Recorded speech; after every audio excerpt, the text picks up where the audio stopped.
Hello, everyone, and a warm welcome to Transformative Impact 2024.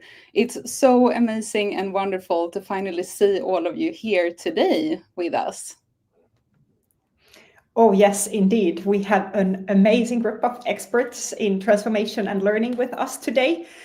We have around 450 participants signed up for this year's event around transformative impact, and it feels so good to have this sense of engagement and empowerment around this team that is really, really important and meaningful for all of us. I am Hanna Liimatainen, the head of customer success at Howspace, and I have my dear colleague Emilia here on stage today. Emilia, would you like to introduce yourself and also describe what is it all about? What is our event going to be? Yes, my name is Emilia Åström, and I'm a community lead here at Howspace. I'm running our community initiatives and also some ecosystem initiatives here. And this year's event, it's going to be about change through collaborative learning. So in many ways, change and learning are inseparable, but change is also more likely to succeed if we make space for social learning during the process. And this is just because when teams learn together, they don't just come together to share knowledge and create new habits.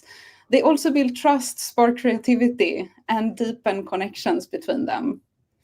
And in our global transformation survey that was released earlier this year, we also learned that employee involvement was ranked as the #1 most important capability for successful transformation and change. And with us here today, we have an amazing lineup of speakers that you will hear real-world stories from on this topic. We have leaders from KONE, Terumo, Gofore, Fathom, and also Humap, who will share how social learning have helped them drive meaningful, impactful, and people-centered transformations. Oh yes, quite the big topics and really important topics. So it's a lot around listening, but it's also about engaging and getting people into the forefront of the transformation and learning, if I'm correct. So this event today is hosted on our Howspace platform that is actually designed for co-creation, dialogue, and collaborative decision making. So we want to facilitate also this event itself in a way that kind of mirrors how we can help organizations with successful transformation and learning efforts through involvement that can help the organization to actually achieve the goals they want to achieve. Throughout the past decades, we have learned that in organizations, we have been really good already with adjusting the processes and the ways of working to kind of build the foundation for the success. But then at the same time, the human-centric approach has been missing a bit. So to be able to succeed with our change initiatives, we need to get deeper than only into the strategies and the processes. So our strengths at Howspace are in creating the connection between these two layers. So to be able to achieve the collaborative impact and to be able to really create the change that can stick into our everyday work, we need to be able to build the connection between the process layer and the people. So we see that the actual change happens when we get the people to engage meaningfully through sense-making, social learning, and dialogue. And also today, we have many experts here, not only on stage, but also there in the audience that can help us in understanding more of these themes and topics and to have a deep dive with us into social learning, dialogue, and collaborative sense making. So also through Howspace, through our very own platform, you are invited to connect in sharing ideas and exploring the actual change that can happen through the social learning. And we can also get the experience, but also explore together what that actually means for all of us and maybe also for your teams in everyone's workplaces. So through these interactions that we will also explore today, you're not just attending the event, but you are like really participating the social learning experience and getting the best out of our platform and the possibilities for transformation. Yes, and you have already started participating even before the event started. So thank you all for interacting with our pre-reflection leading up to this event. And it's also amazing to see that you already started to network and introduce yourselves and get to know each other. We have an amazing group of people here with people with a background in learning, technology, education, coaching, and change management, who we can learn from each other. And as part of this pre-work, we also asked you if you could adapt more collaborative ways of learning and driving change in your organization, what would the future then look like? So we're actually going to take a moment to summarize some of the feedback that we received here. So we're going to use our AI prompting tools that are built into the Howspace platform that can help us make sense of large quantities of information really quickly. So here I prepared a prompt that I would like to ask it. What would an ideal, and actually type this before so I can just pick it right away. But what would an ideal organization culture look like in this context? So let's ask the AI and see what they say. So here we get a nice summary, summarizing all of your conversations so far. What themes do we see here, Hannah? That looks really good because we got so good comments already from all of you before the event. So it seems that the strong collaboration, transparency, and open communication is kind of the key to our dream organization culture in the future. I think those are really, really important and valuable topics for us also today. Foster a sense of belonging, inclusivity, and mutual learning among team members. Really important themes. Also something that I am dreaming about. I bet you are dreaming about that too, Emilia, if I'm correct. So it sounds really, really good. And I'm so happy to see how the AI actually now gets us all closer to each other and help us to navigate in this dialogue and get the short summary to kind of kick off our day today. I believe that we will dive deeper into almost all of these themes in some way. Yes, we will. And before we kick off the rest of the event, I just wanted to share some practical tips to help you navigate the workspace and the session today. So in the bottom of the page, you will see that you have a general chat. So please contribute to this general chat throughout the day with your comments and thoughts. This is a way for us to build our collaborative notes during this event as well. And next to the general chat, you will also find a chat where you can ask if you have any tech questions or need support in any way. And throughout the day, there will also be different polls and activations that you can participate in. And for the different talks and speakers, we're also going to have a dedicated chat that will be revealed for each speaker. So once a new speaker comes online, you will be able to ask them questions there throughout the whole talk, and we'll take time to answer some of those afterwards as well. Sounds really promising. We have 5 different amazing speakers on the agenda today, and then one fireside chat there to close up the day. We have a break in the middle around in an hour, and then at 3:30 we will have, after we have closed the event, we will have an after party all together. So this is a continuation of this social learning experience. And now before we welcome the first speaker online, we just wanted to take a moment and invite you to formally check into this event through a quick check-in question. So in the live page, you will see a chat where you will be able to share a thought and a comment to a question. So what's one word that captures the energy you hope to bring into this space today? And this can hopefully also be something of inspiration to, which is the first word we also got here, but something of inspiration to also bring with you into the event, but also afterwards when thinking about how can we build cultures that foster learning in our organizations. Starting to see some really interesting, nice themes emerging here.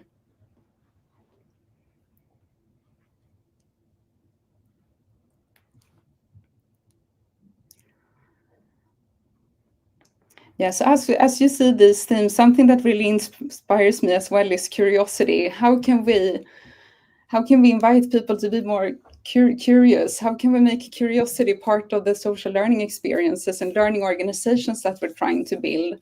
That's something that I'm really inspired by and curious to explore more of in this session. Oh, yes, indeed. And that may be right in there, in the core of building a learning organization and really getting the transformation and change happen. Really important words. Yes, and while you continue to contribute in the chat, it's time for us to start welcoming our first speaker of the day into the stage. And also, as we begin this event, I also want to invite you to think about how can we create more spaces in our organizations where we can learn, and how can we learn together to better prepare organizations for the challenges ahead.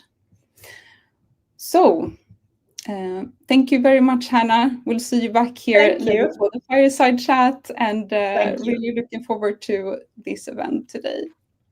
Likewise. See you later. Yes. So in our first talk today, we'll learn about how we can create lasting change. It takes more than just management. It also benefits from a coaching mindset that fosters collaboration through learning. And I'm really excited now to introduce our first speaker to the stage, Erja Klemola, who's CEO at Humap Consulting, a company known for pioneering new and better ways of working. She also serves on the advisory board for Pandatron, a leader in AI-driven coaching. And hi, Erja. Thank you for joining us here today. Very excited to have you. Hi, Amelia, and hi, Hannah, in the background, probably still somewhere. Can I share a memory from last year? From the yes, of course. You're very, very welcome. Because I can actually share that.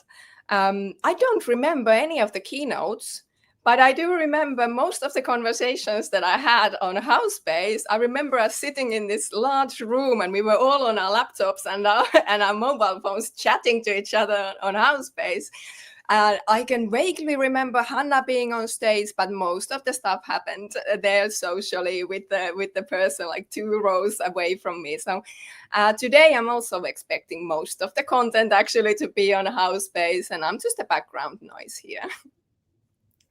Of course, yeah. No, last year's event was a hybrid one, both in person and online. But this year, to make it more global, we chose to be online as well. But really exciting opportunity as well. Thank you, Erja, for being with us here for the second year in a row. Then, and the stage is yours. Very excited to hear this. Your thoughts on coaching and change management and how they can balance each other to achieve more in your transformation journeys. Thank you, Amelia. So today, I'm going to spark your minds. I'm going to spark your curiosity, which is what you wanted. We're going to talk about change management and change coaching and whether they actually complement each other or whether they oppose each other. And I've put in a versus in between those sentences. Are we talking about change management, which usually is let's change into something? Or are we talking about change coaching, which is usually around, well, let us change in a way that we want to? I think that those are the fundamental differences between the two. Both are needed. They actually complement each other very well. And a successful change, just like we saw on the Howspace page as well, it takes the individual layer and the actual empowering of human being to change, but it also takes the organizational layer with the leadership and the planning. So both of these are actually needed. Change management often provides the framework, and then change coaching helps individuals to adapt. Now, at the end of this presentation, I will be really, really, really happy if you think of your change strategies again, if you revisit them, and if you think, when should I be actually coaching and when should I be managing the change? If I can achieve that and spark that, then I'm really happy. So what I usually say to people is that people change when they feel safe enough to do so. Change plus a choice to change equals transformation. Now, a lot of people also disagree with me on this one. So some say that's just stupidity, and we don't want people to have the choice to change. We actually want to tell them when to change and how to change. But I don't think that it works that way, because the people that have the choice are actually your high performers in the organization. And there are lots of studies recently that say that if you run a transformation really badly, like telling from top down and not utilizing the social events and social learning, then you will actually lose approximately 25% of your staff. And that's not a good thing, because the people who leave are the high performance, the ones with the choices. So if you can spark a person to choose to stay in the organization, a person to choose to change, a person to choose to transform and adapt to new ways of working, then you've actually cracked the code. And I think that that's in the heart and soul of the social learning. This is how we can really complement each other and really support each other in a very profound way. That is the true opportunity of social learning. When we start building change resilience through coaching, we might be aware of a couple of things. Most of the change initiatives fail when we start from what needs to change or who needs to change. And those are the usual questions that we start with whenever there's a change program. However, we should also be thinking about, how do these people want to change? Do they want to be managed? Do they want to be coached? How could they contribute to that change? And also, what might be the inhibiting factors which are opposing the change? And when we start discussing about those things, then we start building the social networks in the organization. We can spark the motivation to change with a couple of things. We have to be mindful of the power of optimism. So the optimistic people are usually the ones who have the most resilience to understand the opportunities of any change in any situation. So if we can spark optimism before anything else, then we're in a good place. We also need to make sure that people are resilient and that we can coach the resilience through the social networks, because resilience means that you are able to adapt to the stress and to the adversity of the situation and the complexity of the situation. There might also be an element of learned helplessness in the organization. It may be that there is. It may be that the organization is very used to being told what to do, and they haven't taken the role of taking the steering wheel and actually steering the boat themselves. So you might be aware that that also causes inhibition in change programs. But then when we start coaching these things, we need to spark, we need to be positive, we need to have positive psychology in the place, and that usually helps in building the motivation and the self-esteem. And resilience is definitely a thing that you can coach. Resilience is something that you cannot train. Resilience only comes with coaching. Resilience is also highly individualistic. So you cannot say that do these 3 things and you will become a change resilient human being. No, those 3 things are different to each human being. So that's why the personalized coaching experience works way much better than any training situation or any classroom ever anywhere. So how exactly would we then do this? What does it mean to coach a change rather than manage a change? I took the liberty of creating a couple of questions for us. So these are not from a particular program. I've been doing change management for about 20 years. So these are the best practices from 2 decades until now. And I've plotted them to ATCA, because the ProSize ATCA version of change management, the framework, is world-renowned and probably known to a couple of people on this call as well. So I did liberties of plotting these to them. How to spark awareness through coaching questions. Questions like, what is your initial reaction to this change? And mind you, all of these questions are things that you can do peer-to-peer. So it doesn't have to be a change lead to a group of people or a manager to subordinates. It can be human to human, which is where we tap into that social side of transformations. What specific concerns or worries do you have about this change? That is all about building awareness through coaching. And usually when we go to the management side, we have efficiency, we have better culture, we have better communication, or something like that, with some very tangible, manageable skills. But the actual awareness is sparked through coaching questions, because the actual awareness is very individual to a human being. How do we spark desire to change? Can you think of a time when you successfully navigated through a significant change? What strategies did you use? And with that question, we can spark a person to think, first of all, optimistically, second of all, positively, and then maybe through that question, we can tap into the pool of resilience that I was talking about in the last slide. So we can build desire through coaching questions. Now, if you think of ATCA, you see that there's a K missing. Knowledge is the only thing that you can't coach, because knowledge cannot be turned into a question. You cannot ask someone, do you know which button to push on SAP in order to create an invoice? That's not you can't really do that, because you need to tell the other person where to do that. So if you are in an ERP situation or any other digital transformation, that K part, the knowledge, that's the training. Everything else can be coached. Now, when you have added the K into the middle of this, you go back into the desire and you add those two together. So now you have a desire to change, and now you have knowledge where you should be changed. And that then turns into ability with questions like, how can you break down the change into smaller manageable steps? Like, what will you do next in order to use your SAP better? What will you do next in order to spark communication in your organization? What will you do next in order to use the CRM in a more efficient way so that your warehouse is also aware of what you're selling? And things like that. That's how you spark the ability to actually use any tool or any behavior in an organization as well. And again, this doesn't have to be change lead to a human being. This is human being to human being. And then when we start reinforcing the change according to the ATCA processes, we might think of questions. Where do you envision yourself after this change?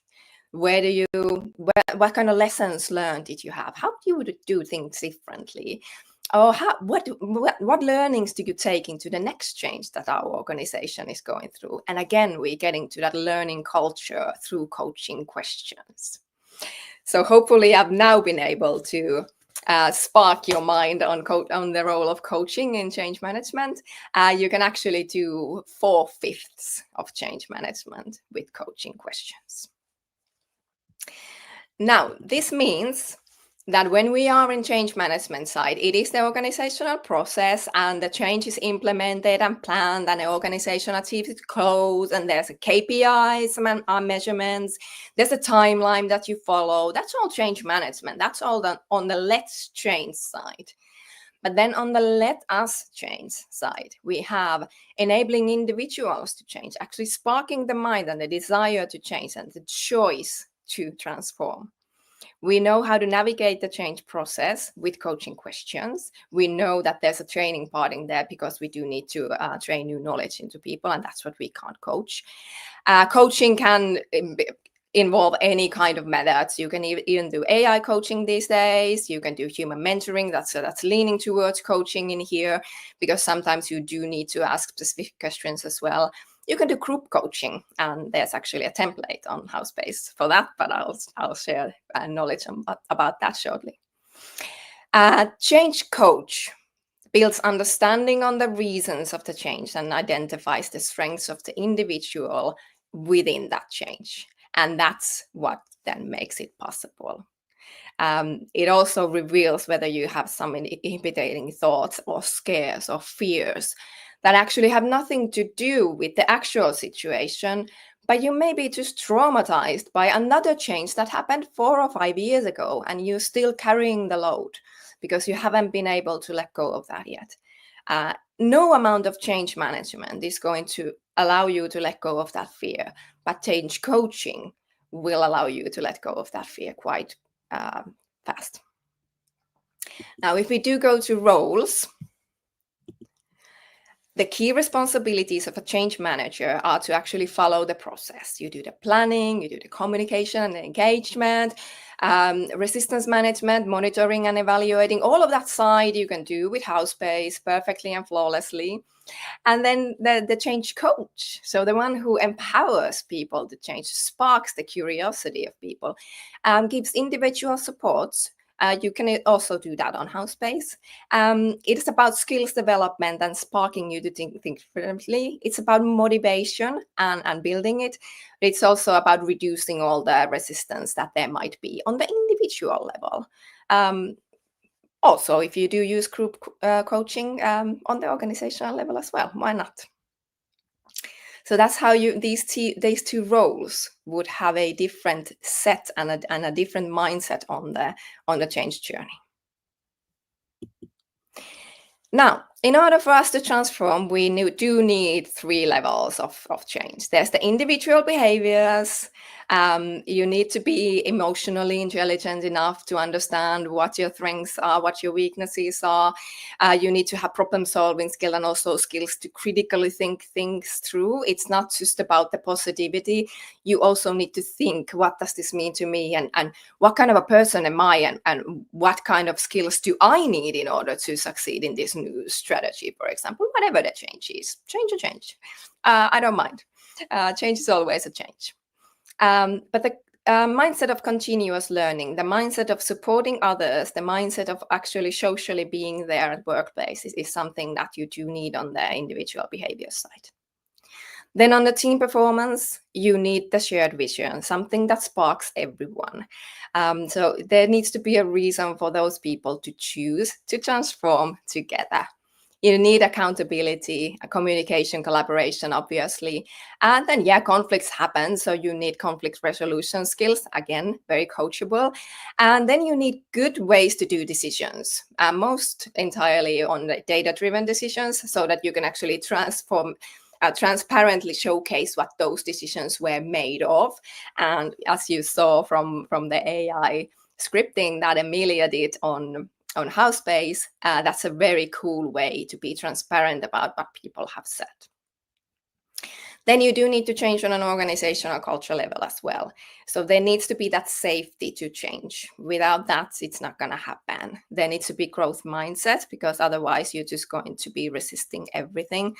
Collaboration and teamwork are needed in order to make anything happen. But then you also need the right performers, the right behaviors, and the right strategy. So you can be as, let's say customer centricity as a behavior.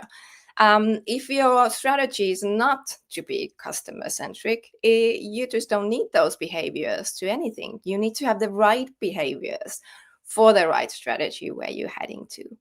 And all of these levels, all of these skills are coachable competencies. You don't need to manage these. You can coach them. There is a template on the Howspace library. It's about group coaching, and you can take a look at that. If you are a coach, you can actually use it. But coaching does require quite a bit of wisdom. So I just want you to know that you can't use a template without actually realizing what you're trying to do with it. One thing that coaching is not, it's not facilitation. So it's not just about brainstorming around these topics. It's actually leading a human being through an emotional path. I know that there's a poll on Howspace that asks which one of these you're going to use in the future, and I'm going to take a look at that very shortly. and really, really want to connect with you guys, either on LinkedIn or in the after party on the Howspace, because I really want to know what you got out of this. Was I able to spark your curiosity? Was I able to make you go to your change strategies and think again, like, does this actually need to be managed, or can we have social learning on this? I really want to know. And that's why I want to connect with you as well. So this was my 15 minutes on change management versus change coaching. Do we have any questions online, Emilia? Something that I can reply right now, or shall I just go in there and answer them myself? Yes, I think we have time for one question at least. And I also must say, I thought when you first introduced this topic to me, I thought the kind of change in way you look at change from managing to coaching is very interesting, since change actually, most of the time, it requires learning something new. So we actually have a question here from my friend Fabian Sulansky that we're gonna take first. What are your thoughts about catalyzing apart from instead of managing and coaching? What are my thoughts? I don't actually change apart from managing or coaching. Yeah, so I still think that both are needed, because managing is actually running the process of the change, but I do feel that maturity of a change happens through good coaching questions amongst peers. So I don't know which one weighs more. That's what I'm eager to find on Howspace, on the poll that we have open in there. To me, that's how it works. But that's just, maybe it's also something that I seem to have the competence of doing the coaching side. So I don't know. Let's continue this discussion on the Howspace. Yes, and Erja, if you have time later, you're welcome to continue to answer questions in the Howspace chat. Yeah, and I will. Again, thank you very much for being part of this event with us and for being part of the Howspace community. And thank you, and we'll see you around. Thanks. Thank you. Now it's time for our second talk for today. And this is going to be about how to build your own toolkit to enable leaders to lead change in a more collaborative way, with trust, and make teams more adaptable and ready to lead change. So Erja already touched on how you can actually strengthen resilience skills. It's not something that is necessarily needs to be at the same level throughout your life. It's something you can actually build on and improve. And that's also something that Christophe is going to touch on in his talk now, where he will share tips and learnings from his 25 years in change management on how you can build a toolkit that can enable leaders to make teams more resilient and lead change in a more collaborative way. Christophe is also a founding member of our community for transformation leaders, and as part of this community, he already been very generous, sharing his insights and experiences from his long career. So we're absolutely thrilled to have him here with us here today as well, to share some more of his insights and learnings. So thank you for being here, Christophe, and welcome to join me up here on the stage. Thank you very much, Emilia. And Thank I hope you. that my sound is good. Yes. Okay. And Christophe Abrassart also works as a change manager at Terumo right now. You also been with Volvo and HCL Technologies earlier. And I was just curious to ask as a start, what's the most memorable lesson you learned about team dynamics in times of change throughout your career?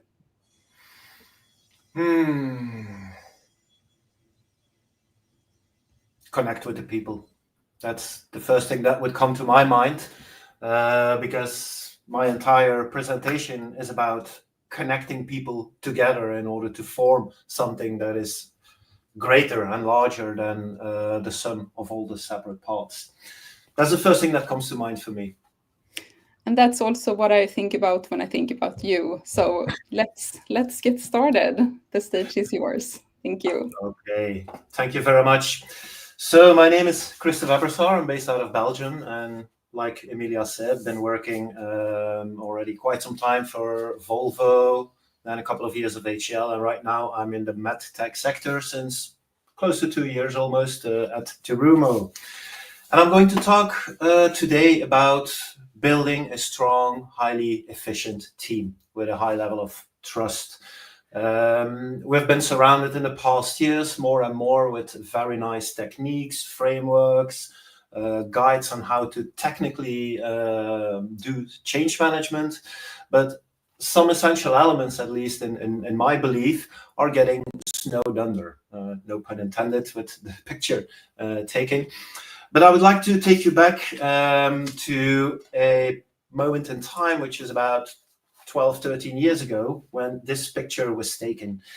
And that was a picture taken after almost a span of 2 years, when I got tasked, or at least asked, if I could spend some time and effort on building one global team out of 7, 8 scattered teams in an IT infrastructure environment. And they were all over the globe, as you can see on the flags. It went from Brazil to Japan to Sweden, Europe, US. So there were quite some cultural elements in the back playing. The message is here that it actually took me 2 years to get to the point where you have a team that you can actually take a step back from, and it's a self-sustaining, self-driving team with a great level of trust and a high efficiency. In the same period, I was also following a couple of trainings. You get enabled by your organization. Sometimes you go externally. And one of the stories that really went straight to my heart was this story. And probably it's a known story in the Scandinavians, in the Nordics, because there was about 100 years ago, there was a race between 2 teams who wanted to put as a first their flag on the South Pole. Now, there was one team that was well funded, with people coming out of the military. And then there was this other team, which came from Norway, fishermen, sailors, who had much more experience also in working together as a tight group in very challenging situations.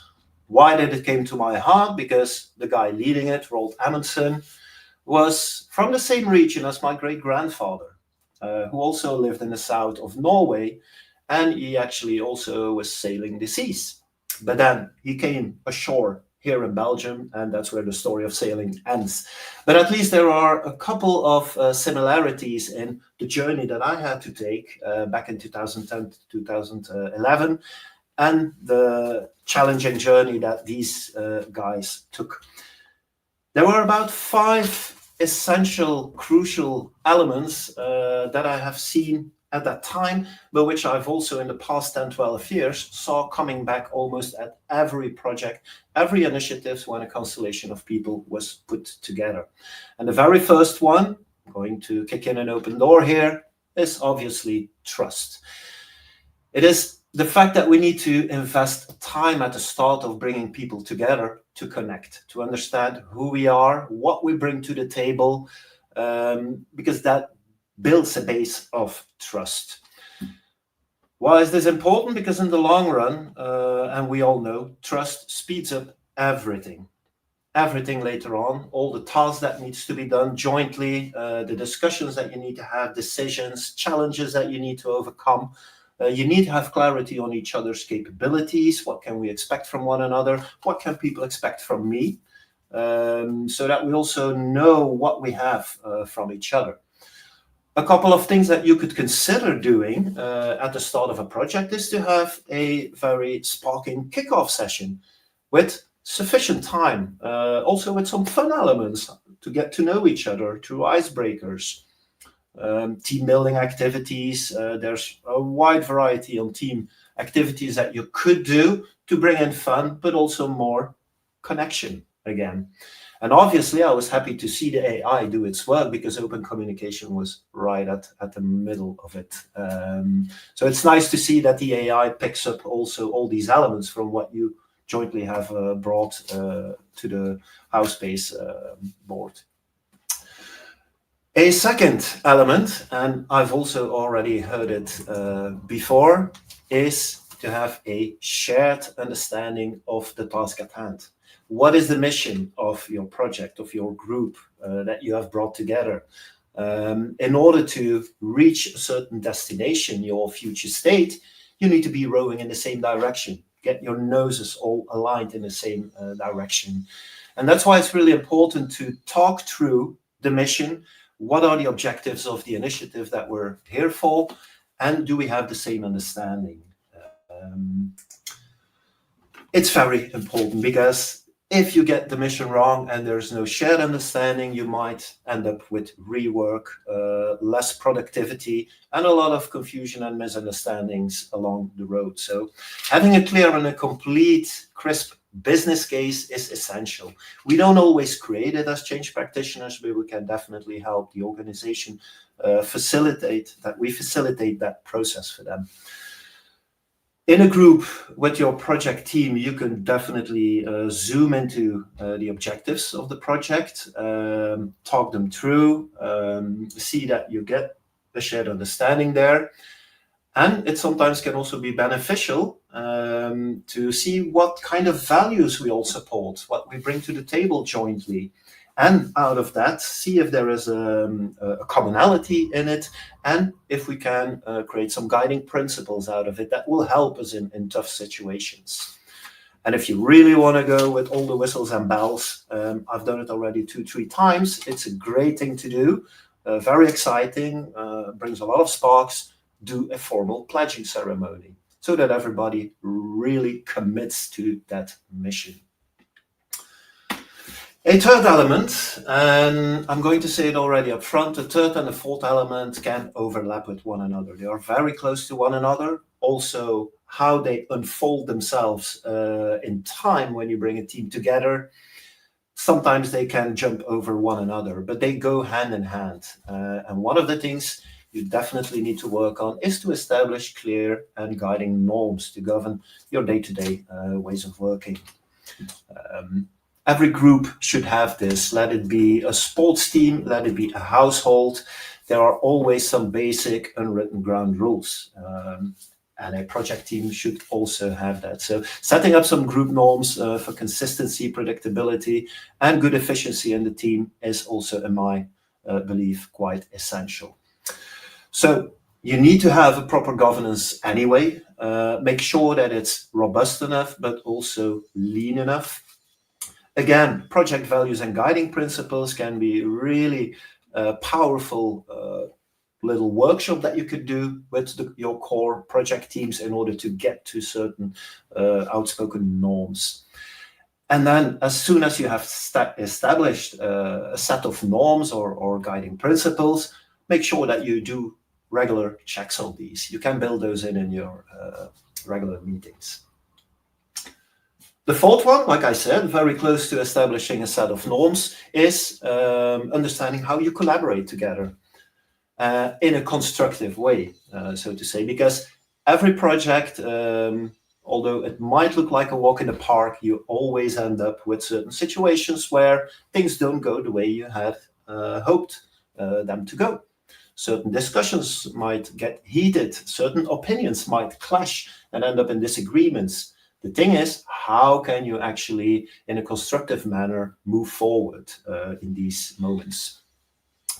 So trust, if it's there, it's already a good basis for proper collaboration, but it doesn't mean if you have a good trust, a clear mission, you're not automatically on the safe side yet. You still need to work with it on a day-by-day basis. And as a project lead or as a manager, I can only say lead by example, please. Do not showcase behavior that is not constructive, that you do not want to see amongst your team. So lead by example. Technically, you need to work together on sometimes complex elements. Use simple yet effective collaboration tools. Embed feedback mechanisms on a very regular basis. And also, we all know that some people are more vocal than others. Make sure that you involve everybody in your core team equally, that you have participation from everybody. And then never forget that conflicts, disagreements are an opportunity for growth, to learn and to move forward. So don't see it as something negative. Then lastly, and this might be probably more important for runtime teams that stay in a constellation with no limit in time, but also for project teams, it's quite important to stand still, reflect, learn, and see how can we sustain what we've just reached here? Because getting to the top is one thing, but staying on the top is something else, obviously. And although it's a bit funny that this picture, these guys, they've pointed the flag, but minus 60 degrees, probably, I think they did not stay there very long. But for project teams, for operational teams, this is one crucial element to keep yourselves sharp and on the cutting edge of things. So you need to invest time in learning. If you notice that something is working really well, try to institutionalize it in one way or another. And think about how you can adapt your best practices in the team in order to stay sharp, competitive, and innovative for the future projects. So do your checks there on a regular basis. Sometimes often you do it at the end of a project, but some projects can be really lengthy, and then it's worth doing it in a more agile manner with retrospect or something similar. Also here, feedback is essential. Celebrate successes is like a no-brainer, but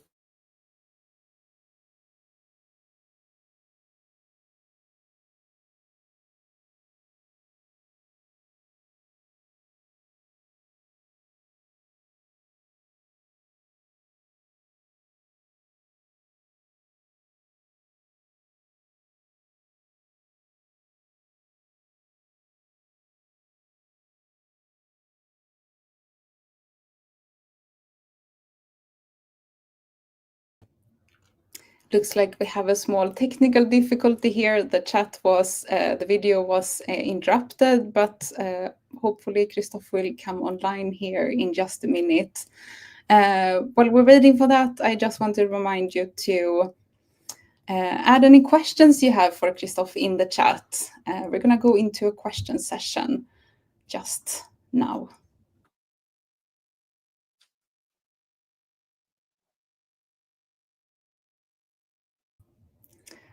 You're back on stage now, Christophe. Welcome back. Yes, apparently my external cam forgot about me, but luckily I have a second one. So sorry for that glitch. We can both see and hear you now. So go ahead. Thank you. Sorry for that. What was I saying? So celebrating successes is a no-brainer, but analyzing failures is even more important to learn. So make sure that you also analyze your failures. You can go really wild on this one, even have a failure of the month or something, but they are both very important. So don't forget that it's not a checkbox at the end of a project. It's really an attitude and an essential thing for learning. Putting these all five together, it's a build-up. And like I said before, this does not happen overnight with a constellation of people. You need to take some time there. In the case of my journey back in 2010, I can honestly say this took like 1.5 years, roughly, in order to get to that point that the team was operating in a high efficient mode and with good performance and productivity. Luckily, I've also added a couple of green flags and red flags that you can observe, symptoms that you can see if things are going in a good way. Think about trust, have each other's back, safety, right? Another thing that is important in groups. But save for mission, norms, collaboration, and sustain, you will have certain symptoms that you can observe after some time, which are good indicators that you're on the right path. Same-wise, there are also a couple of red flags that you might want to keep an eye on in case it happens.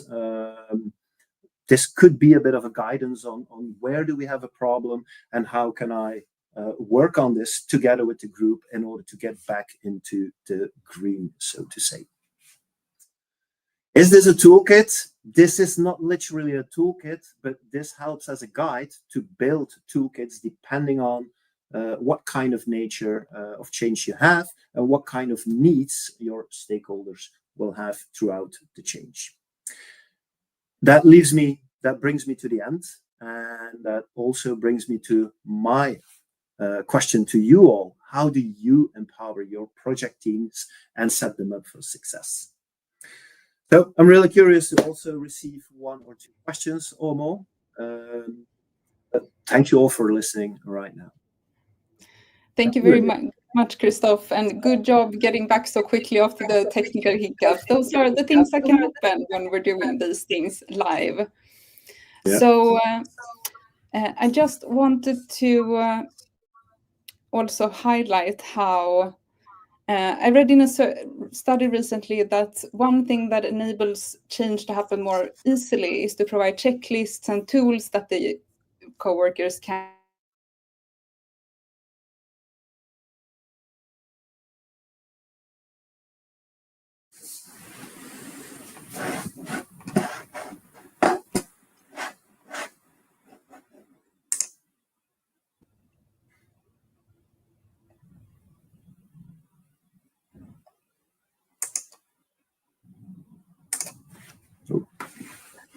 There we are. And we have a question here from Ulrika Oldenmark that we would like to share with you.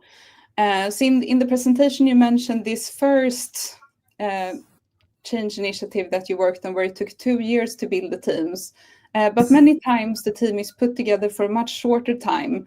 So what are your recommendations to speed up the process, establish a collaboration and trustful team faster? Yeah, I understand that for projects and initiatives like that you don't have 2 years of luxury to build it up. For temporary constellations like projects or programs, I would definitely say spend sufficient time in the beginning in a proper kickoff. You first put your team together, but bring those people physically together if that is feasible, and take ample time to discuss each of these things. Spend time on connecting, spend time on getting clarity where we are going, and also how we are going to get there. In that how, there will be pieces of governance and also already some first signals or hints on how the norms and the ways of working could look like. And then make sure that you very regularly could be institutionalized in your daily meetings, weekly meetings, little checks there. How are we doing? It could be just a smiley, thumbs up, or just a question, a genuine question at the start if everything is on track, if we have energy leaks or anything whatsoever. But yeah, condense it in the beginning of your program. Thank you very much, Christophe. I don't think we'll have time for any more questions right now, but you're welcome to continue to answer questions in the chat throughout the event. Thank you so much for joining us here today. A pleasure to have you with us here on stage. I hope you enjoyed it as well, and yeah, see you around here. Thank you very much, Emilia. Bye-bye all. Bye-bye. And now it's time for our next talk before our break. Adapting to constant change is crucial for any organization to stay competitive. And now we're going to dive into how a people-centric approach to change management can help organizations also stay ahead. So now, next, I'm really happy to introduce you to Juha Lindfors, Head of Business and Change Management Services at Gofore, and also a close partner of Howspace. Juha is going to share how Gofore, together with Howspace, supports organizations through engagement, adaptability, and community building. And we're also going to learn a bit more about how collaborative learning can lead to transformative results. Good to see you here, Juha. Welcome up on the stage. How are you?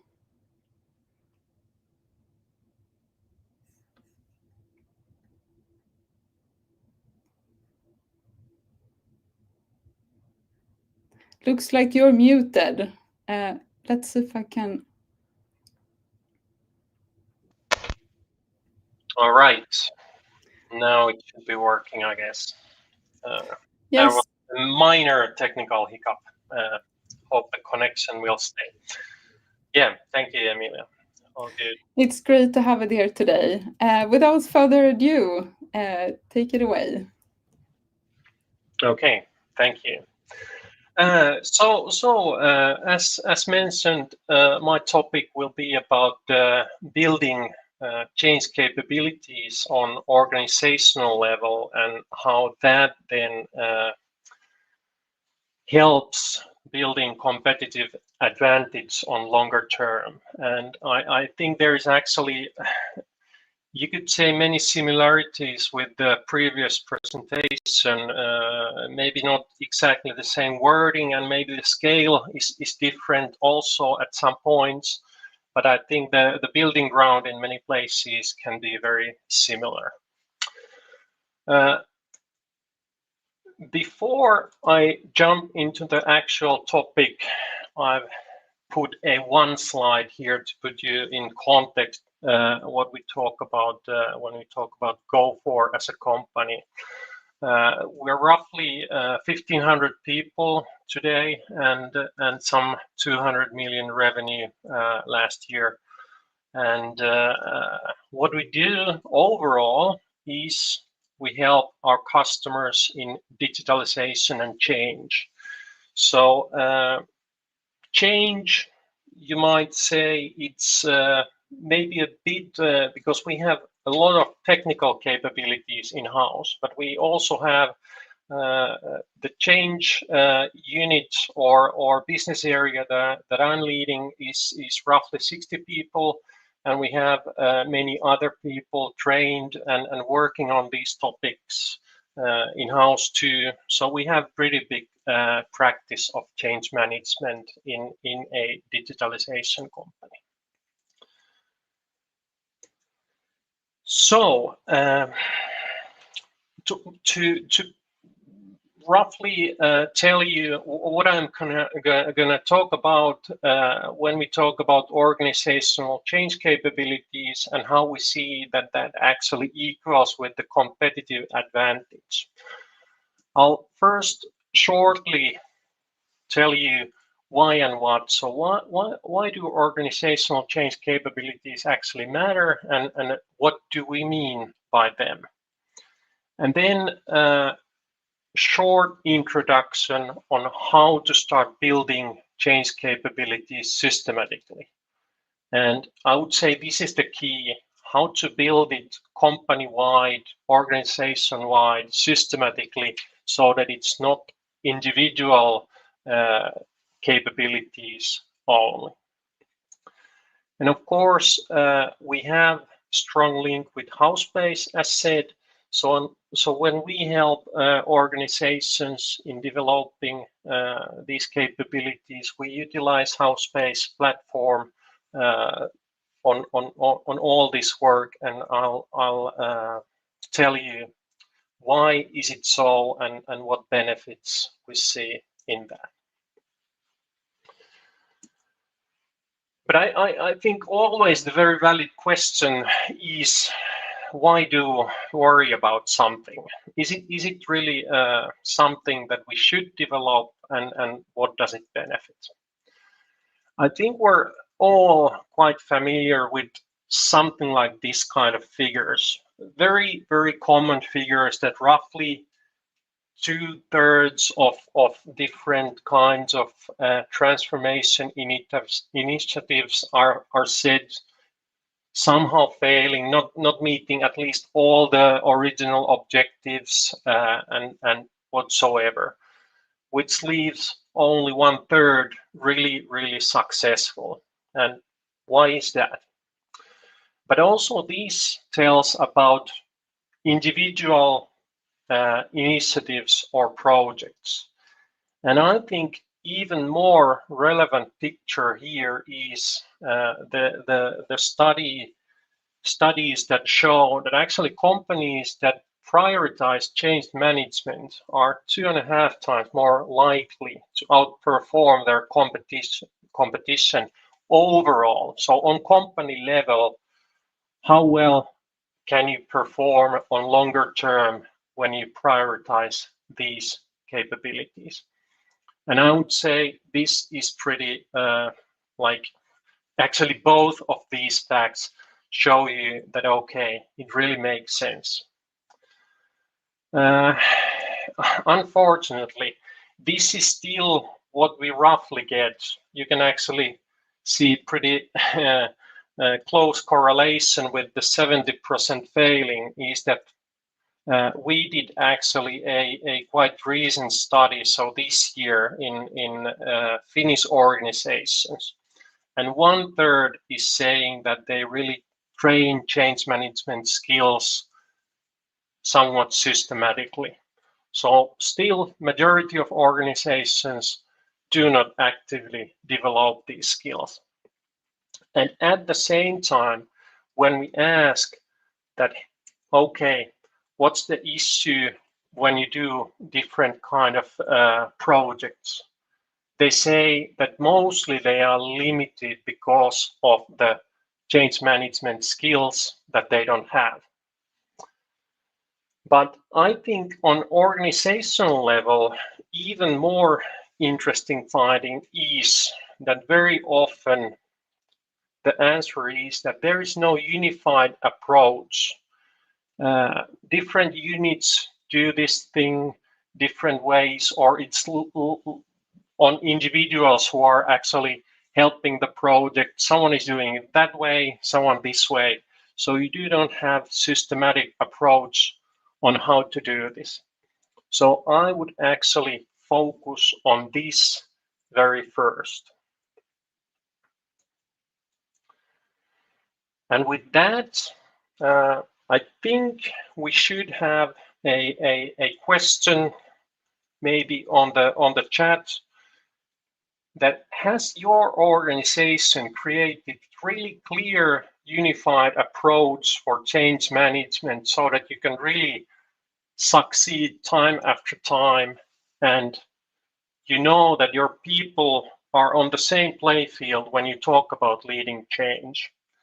And with these three pretty simple, I hope you can find the one that is closest to what you consider is today's reality in your organization.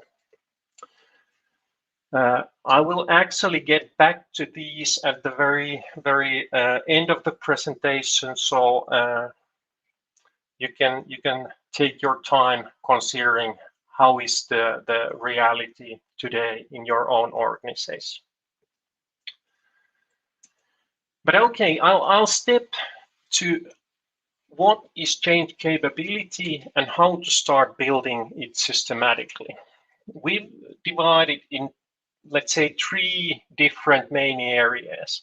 And as I said, I would consider this one the issue of non-unified approach being the building step number 1. So change management processes and tools. You should start making sure that your team is on the same play field. You know what kind of tools, processes you're using, and how do you do it so that everyone knows what to expect. And only after that, it's really worthwhile focus more on individual capabilities and actually leverage on that you have the change management competencies in-house and people trained on that. Because of course, it's the people who are then the ones doing the job. Then the third part, leadership structures and culture of the company. That's also something that we could discuss for a very long time, but I will actually use maybe that one to step to next topics. And so when you start building change management processes and tools, our view is that actually one size doesn't fit all. If you can say that you recognize that there is one universal best way for leadership structures and culture, then you can maybe say that, okay, there is one way for these tools and processes also.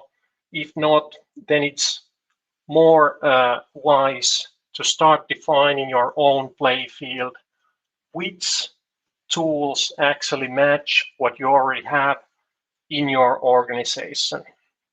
It doesn't mean that you would need to reinvent everything, but utilize what there is, utilize experts that have been doing this for decades, but still it should be somehow verified that it's what is best for your own organization. And then it's not ready when you define it. There's always ways to improve, ways to develop as your organization is developing also.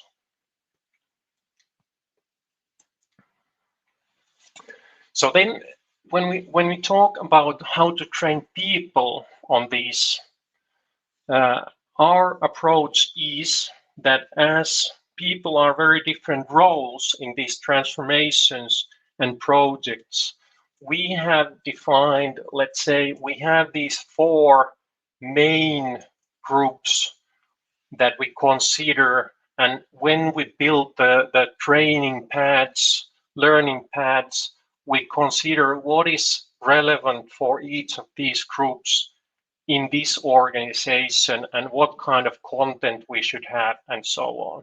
So also here, if you just do one kind of training, it usually won't take you all the way. I will then shortly explain that the learning paths, what do we mean by that and why actually. So we don't really trust on single day learnings, but typically we do this development within 6 weeks journey so that we have group of people learning together.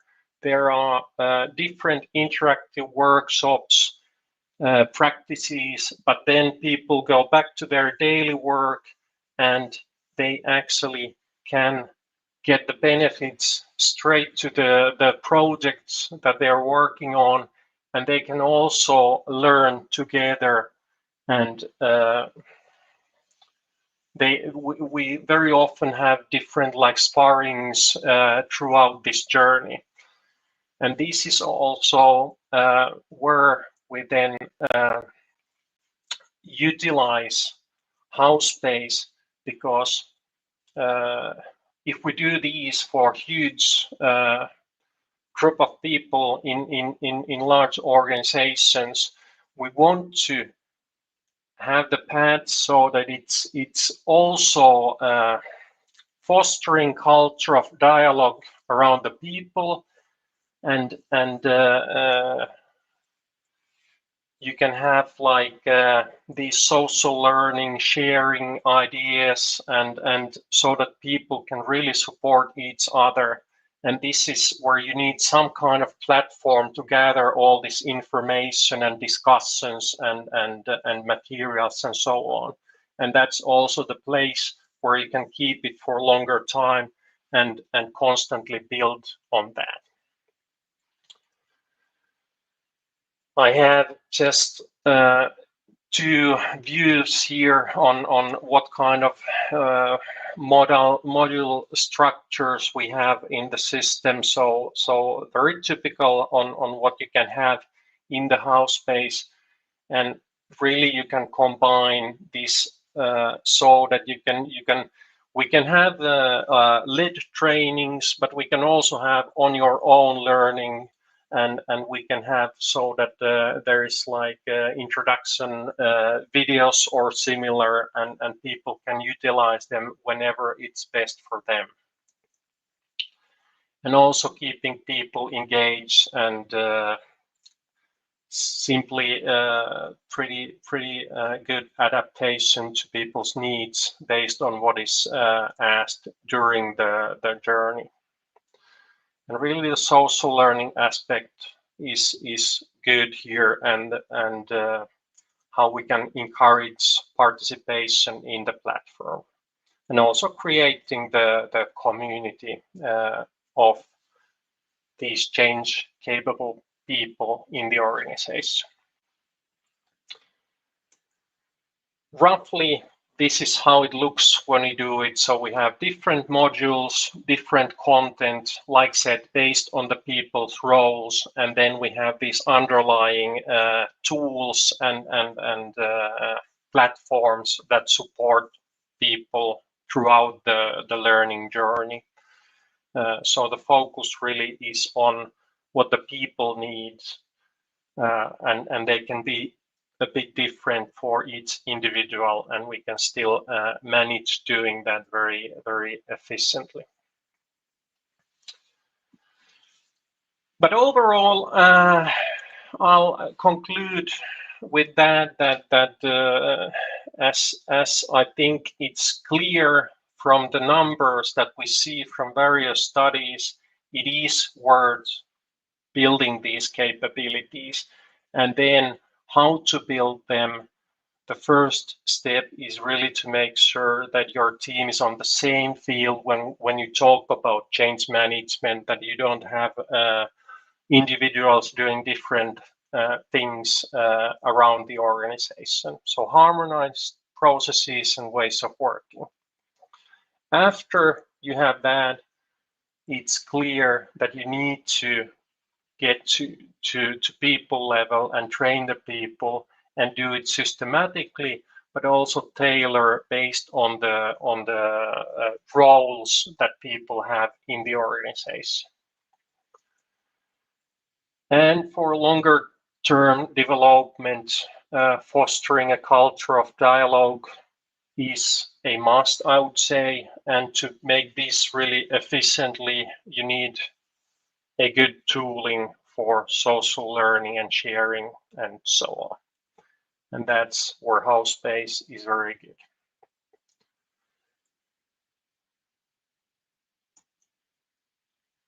Okay, with that, I would maybe have a few words about the poll that we have. I would say that if your answer was that we need to work on these things, my advice would be that start today, not tomorrow or someday after that, because there is no reason to wait.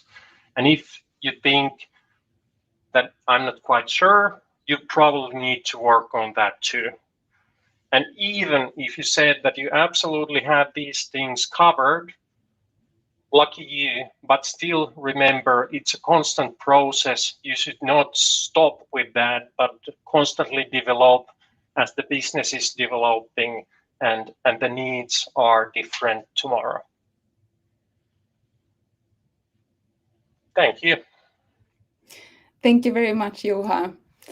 Great presentation. We had a lot of questions here around how the training might be different depending on what roles people are or what hierarchical level people are at. Could you maybe explore a bit more that aspect? How much do you what types of skills do different people need in the organization, and what different skills do they need at different hierarchical levels? Yeah, I think I would say the one group where we maybe talk more about even coaching kind of tools and so on is really the top leadership. We do these also on like management group levels and so on, and of course for them the main things are really how do you communicate the shared vision and direction where we're heading. A lot less about practical things, how to, for example, draft a message for something. But that's one group for sure. Then we have, I would say, the middle management or the people in management roles. They have actually very much pressure from both directions. So that's one group where we focus a lot too. And that's really because of that special role that they need to be able to even adjust a little bit their actions based on which way they are communicating. Then we have the third main group is people that are working. Let's say there was like SAP mentioned. So if you have a ERP project ongoing, you might have a team supporting that. So really like project or program teams like that. And then the fourth one that there was is the whole crew of the company, and that is then more about the capabilities to adapt to whatever is coming tomorrow, because we don't know that, and that's like more like resilience thing. Yeah. Thank you very much, Juha. And as Juha mentioned, if you're curious to learn more about how Gofore might help you with the support of Howspace, feel free to reach out to him after this event. And now we're going to have a 5-minute break. And when you get back to the break, we'll also have a quick check-in questions. You can choose if you want to take a 10-minute break or if you prefer to participate in the Energizer. Thank you very much, Juha, for being with us here today. We're very happy to have you as a partner, very excited about the work we're doing together. And thank you to all you all in the audience. And yeah, so now we'll go into the break. So see you back here in 5 minutes if you want to participate in a fun Energizer. And in 10 minutes, we're going to start the next presentation. So see you here. Thank you.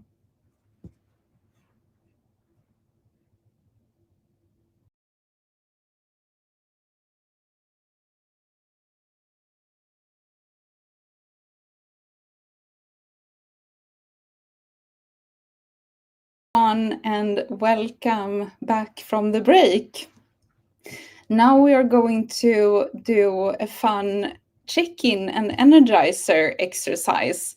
So if you look in the Howspace page for this event, you will see that we have an image revealed for you here. So for this event, we have prepared a check-in question, a mood check-in with nature theme.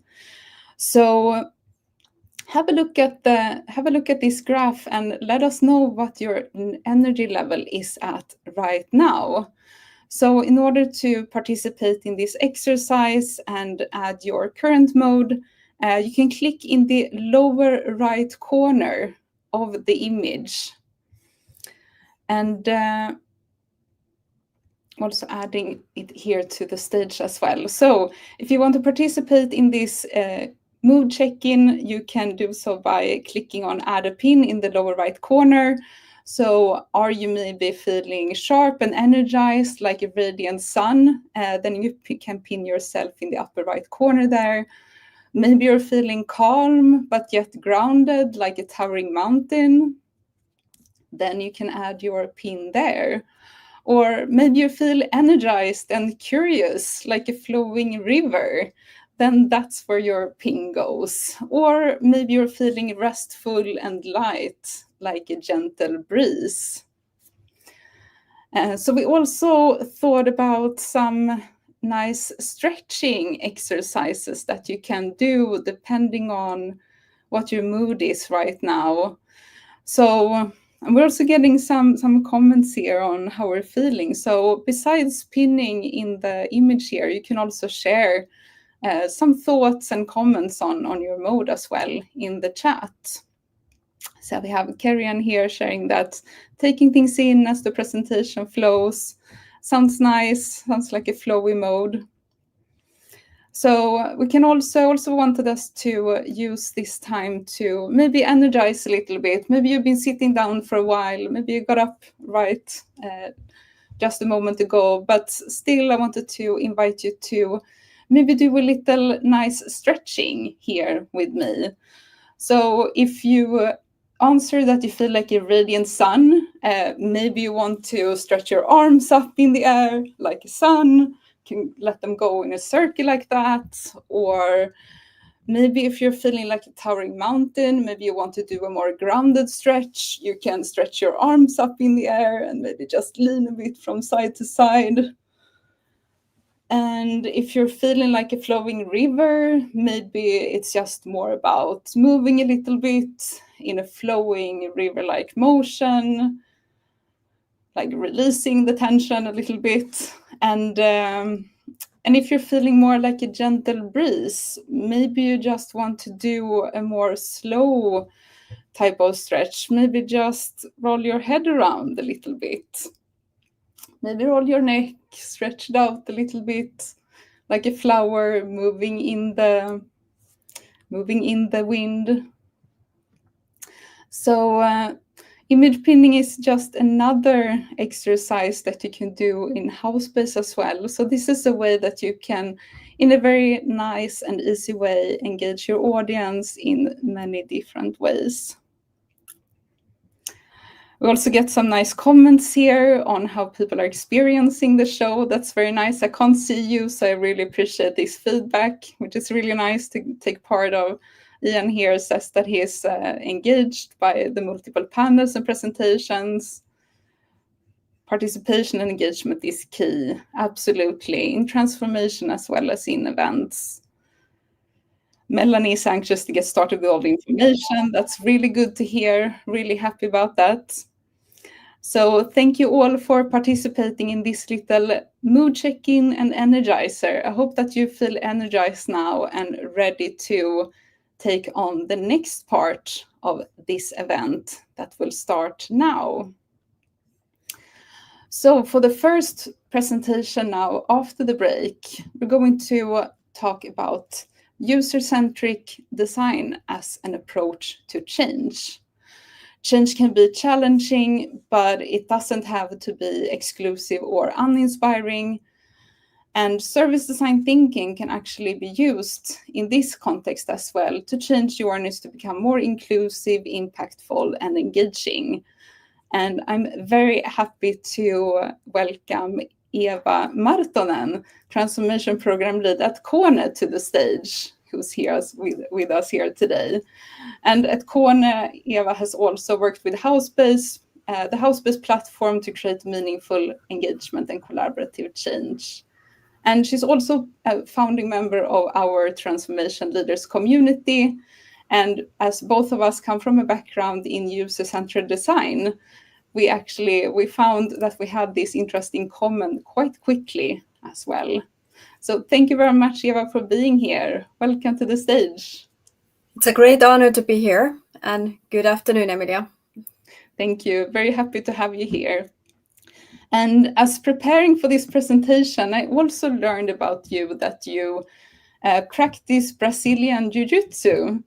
So I was just curious, how has Jiu-Jitsu helped you become a better change leader?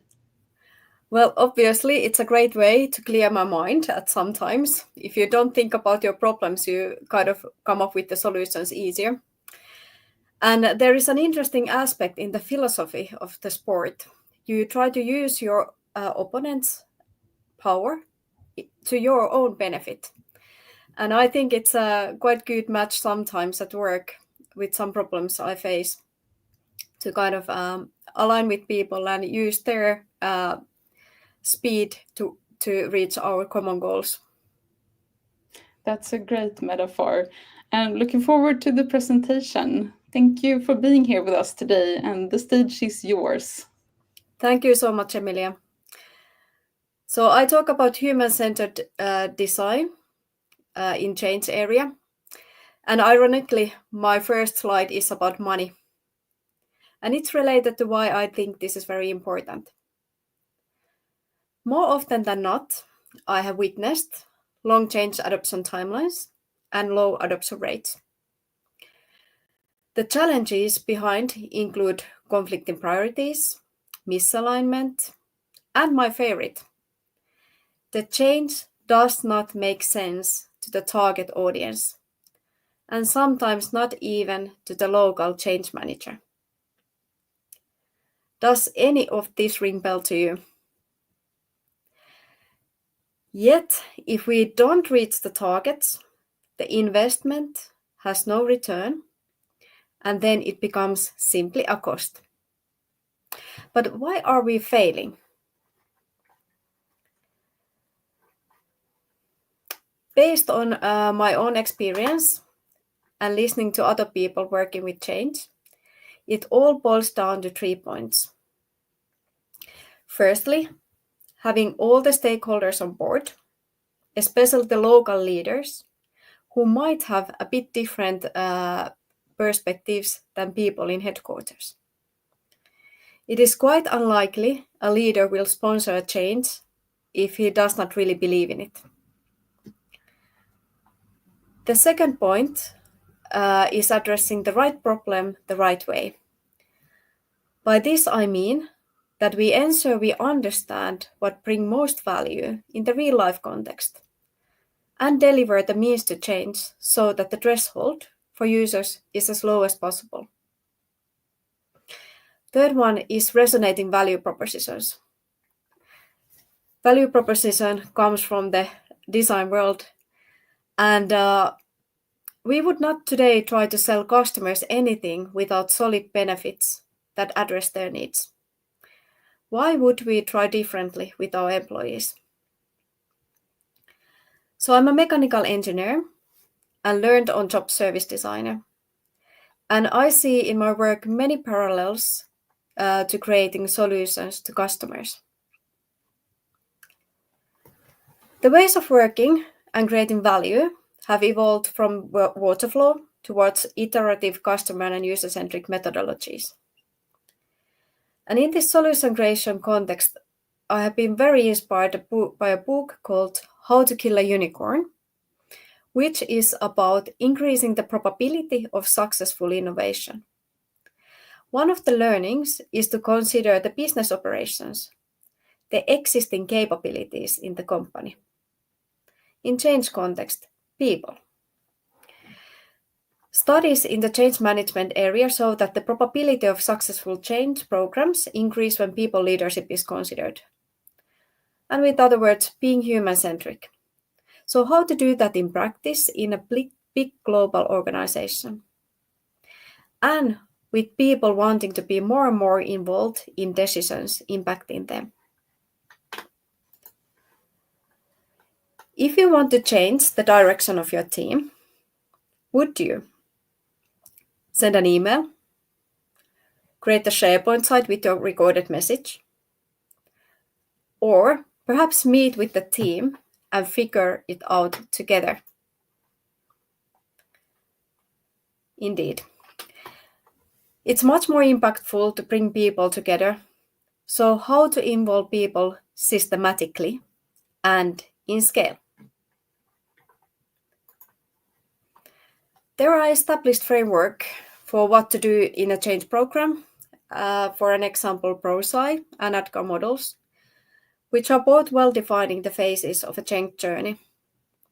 But what for me has been lacking is the how that would bring better results in our context. A kind of cloud of user centricity to envelop the change frameworks. I will now share some practical examples to illustrate the thinking. And context of these examples is a program targeting transformational change in how we market and sell. In a big global company with different markets and market dynamics where I work, and I'd like to highlight that in this example program, I was one part of the bigger team where we all saw the value of outside-in thinking and user-centric approach. So not soloing, but teamwork. The first example is from the start of the program. In ProSci, it's called Define Success and Targeted Impact. And we called that Form and Align. We first brought together a diverse set of stakeholders to create focus and alignment. And the first workshop actually was not a huge success. People came in with strong own agenda. Ever been there? And there were good ideas, but little alignment. So we had a next iteration. And that was framed as business case exercise, where we looked into internal and external benchmark data and had many qualitative interviews with stakeholders who all actually had their own ways to see and interpret the data we had collected. The outcome then was further tested and iterated in workshops with diverse group of stakeholders. And this made the trick. And we reached alignment about the focus of the program and the targeted impact. In retrospective, what we could have done even more is to test and iterate the outcome even wider audience. The second example I would like to share is about preparing the approach phase. The way we did this was deep co-creation, both regarding the needed new technical capabilities to actually realize this change and the change management approach. The technical and process part was co-created with selected markets. And this was at best deep collaboration, working side by side to create the outcome. What we could have done more at this point already is understanding the scalability on the road of the development by involving people more widely from different markets. In practice, for example, it can be a combination of asynchronous collaboration using online platform like Howspace, and then facilitated workshops to align view, keeping in mind that we work across many time zones. So we need to ensure that people are able to participate, even if not able to join a workshop Finnish time, 2 p.m. The change management approach was likewise co-created with a diverse group of people, including some amazing consultants bringing outside-in knowledge. And again, what we could have done more is wider testing with end users. As a practical example, I have seen our strategy team engage more than 1,000 people around the world in facilitated strategy input collection. They started with guiding questions, then collected and summarized the answers very efficiently in Howspace. So this is something I believe we can do more in all projects. The third example I'd like to share is one of the service design tools that can be very powerful in aligning people. I will not go through in detail this tool, as some of you might know it, and for the others the time is not enough to explain it thoroughly, but there are plenty of examples and articles online if you are interested. So Service Blueprint is widely used when designing service products. It helps to align the ambition and work scope in project team and also with stakeholders. It is well aligned with the lean approach, as it starts from the customer and helps to take the customer perspective. And it also helps to spot any possible waste in process. And if you have any gaps in the capabilities and plans, those will be clearly visualized. And also it helps to clarify interfaces to other processes. So I highly recommend to try this.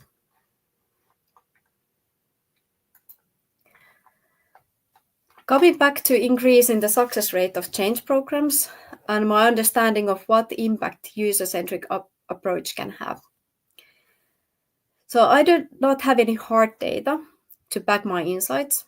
What I show next is based on qualitative retrospectives in many programs and projects, not only the example case.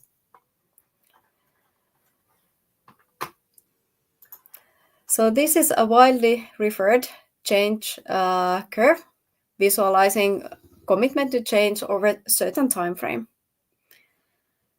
I have here used the size of the balls to indicate relative amount of people in the groups. In the project team and sponsor, quite a small group. Then equally small group of change agents, and then the end users, who are the majority.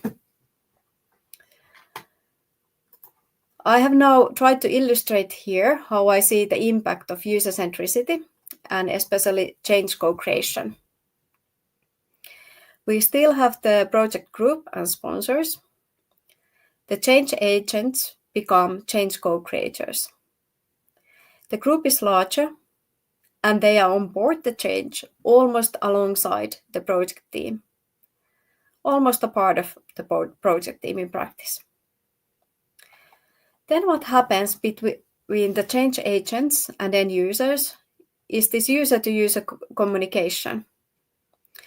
And this is the best kind of and most conceiving change communication I have witnessed from peer-to-peer. There is, of course, a bit more time invested in the beginning of the program. But truly, if we fail there, I wonder how the whole program can succeed. Now it's time to summarize my talk. And let's do the key takeaways. I really hope you remember these after my talk. So firstly, users today demand more, and past methods might not have been perfect or optimal for your context. User-centric methods can help to enhance the people side of change, which is then linked to success rate. Involve users and involve them in scale. I know that all tools are contextual, so seek inspiration outside and then try to find the fit-for-purpose approach for your case. There are many helpful online collaboration tools today, and those are really needed, especially when facilitating over time zones and language barriers. And last but not least, have courage to try new. Iterative approach is valuable also when thinking about the methods and ways of working. But we cannot expect new kind of results if we do the same thing as before again and again. So my wish to you is have courage. And here I end my presentation and thank you for your time. Thank you very much, Eeva. Super inspiring, interesting topic. So, like something we talked about quite a lot leading up to this event and preparing for this presentation is how we often talk about having a human-centered approach to transformation and change, but we don't often talk about what are the methods and tools we can use to actually achieve that. And that's where a human-centered design or service design approach can come in. Do you have any recommendations for anyone who would like to learn more about user-centered design approaches? Where could they go for example? Yeah, I think a good search word is service design methods. I think that most of those can be applied in this context. And then there are really good blog posts. I can't remember by heart, but I think you will find from YouTube a Dutch person with the service design search word that has many good case examples. Thank you. But also, as we discussed, just like use the same approach that is embedded in these human-centered service design principles to iterate, try, reflect, and learn, and then apply again. Yeah, I think the two principles are important. Think from the people first perspective and then iterate. Because, the past has shown that no one is perfect the first try. So. Yes. We actually have time for some questions from the audience as well. So I have a question here first from Sanni Juoperi. What is the role of learning in this design-based approach and in building and facilitating this group of change co-creators in an organization?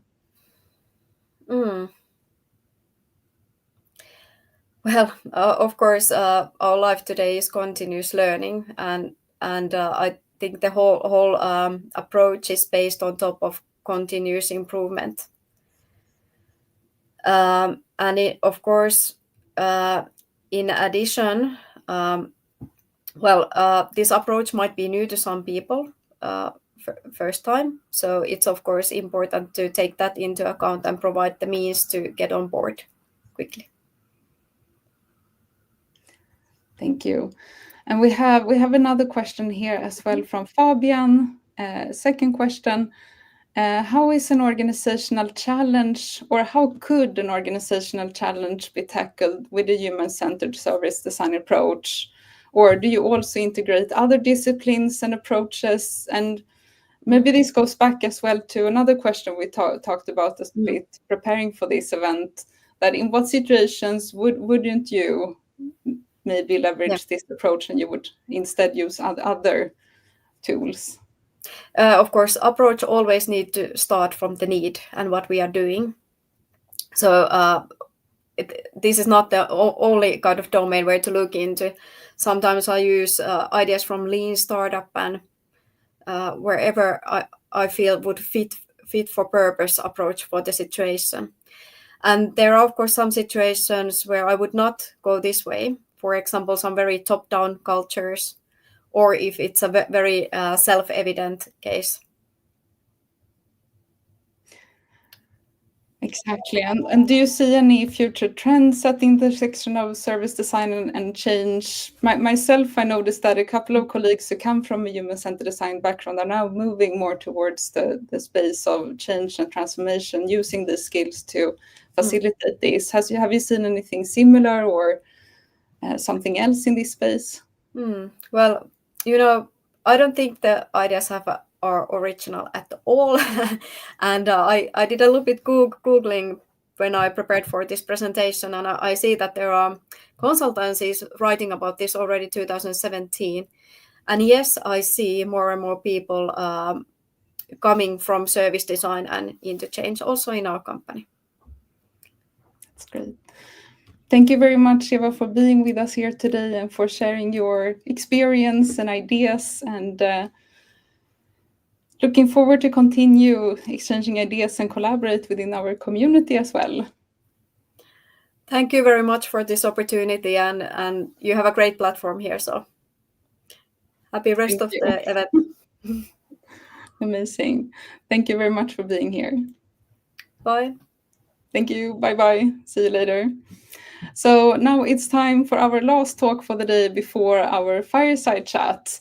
And in this talk, we're going to look back on the significant changes leadership development has undergone during the last couple of years, adapting to changing realities and evolving needs, which I probably don't need to explain more what they were. But we'll also explore a bit more what they mean for the future of leadership training. And I'm very excited to invite Jim Ralley, Senior Learning Designer, with me here on stage. Hey, Amelia. Hi, Jim. How are you? Good to see you here. Yeah, great. Thank you. Great. And Jim has also worked 12 years in learning and development. So you have a long career behind you in this. And you work with organizations like IKEA, Accenture, Hyper Island, and the UK government. And I find it interesting. This is almost connected a bit to Eva's talk before. We first met a couple of years ago through Mural, when it was more about human-centered design and visual collaboration.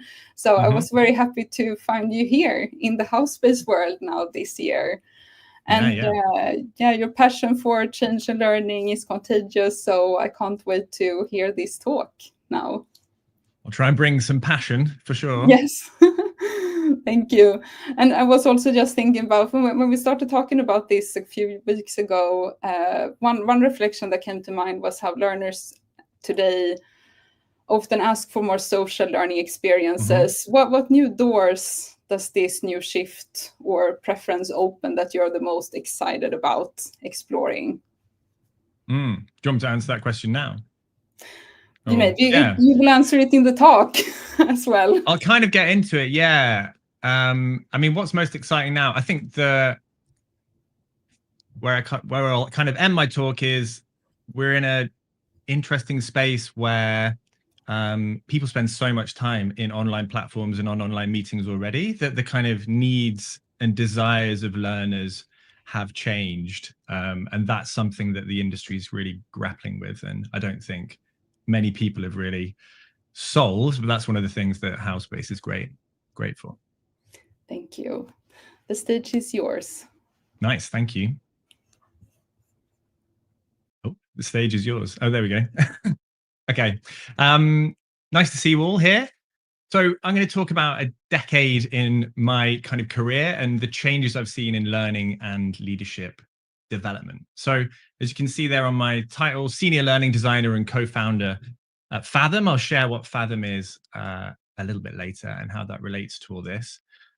But learning design is my job title, and it's a strange job title. I don't know anyone in my profession who did like an undergraduate degree in it. People tend to come in from all walks of life. They come in from teaching backgrounds, design backgrounds, all sorts of things. And there's a discipline called instructional design, and we like to kind of distance ourselves from that a little bit. I think there's a bit of snobbery in my field of learning design about instructional design, which is also a very important role. But from my perspective, instructional design is more towards the end of kind of creating e-learning type experiences, whereas I'm more interested in creating kind of powerful learning experiences where people can kind of change. And there's kind of a question that's floating around at the moment, like, do we need experiences to be designed for us so that we can learn? We have, you know, when I need to learn something, I can go ask my favorite AI chatbot, head straight to YouTube. I can ask my colleagues, even just kind of do a bit of experimentation. And all that kind of stuff is great for things you need to learn in that moment, kind of just in time learning, we would say.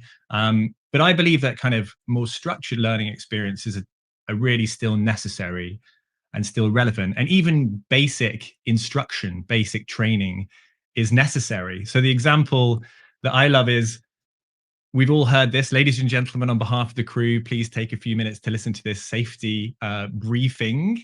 We've actually all been trained over many years of being on airplanes to learn what to do in the event of an emergency. We all know, right? You can kind of repeat along with me: brace, brace, put your oxygen mask on, yours on first, then help someone else. There's a life vest under your seat, pull the toggles or inflate it manually.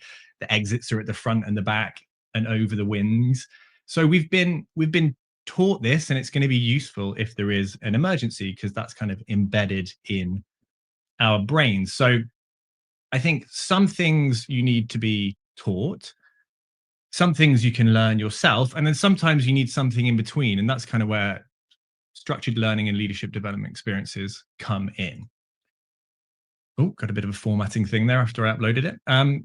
Learning in organizations is multifaceted. So we create learning experiences to do a bunch of things: teach skills, maybe social learning, as Amelia mentioned just now. Maybe we want to do experimentation, test new things out, build ideas. And, you know, sometimes we have to do kind of compliance training as well. But the learning I'm interested in, as I mentioned, is learning that elicits some kind of change. And that's either change in people or change in the business or in organizations. And this is what I'm spending almost all of my time thinking about now, really. After 12 years working in this industry, I'm kind of left with this question: did any of it work? Has anything I've done had an impact? And for me, this is the biggest problem in, like, L&D is a $401 billion industry. And this is the biggest problem in the industry. Most people don't know if this stuff worked or not. So the thing that I'm building at Fathom is to help people prove the impact of learning, help L&D teams to measure and show that. But today I'm going to talk about learning in leadership development.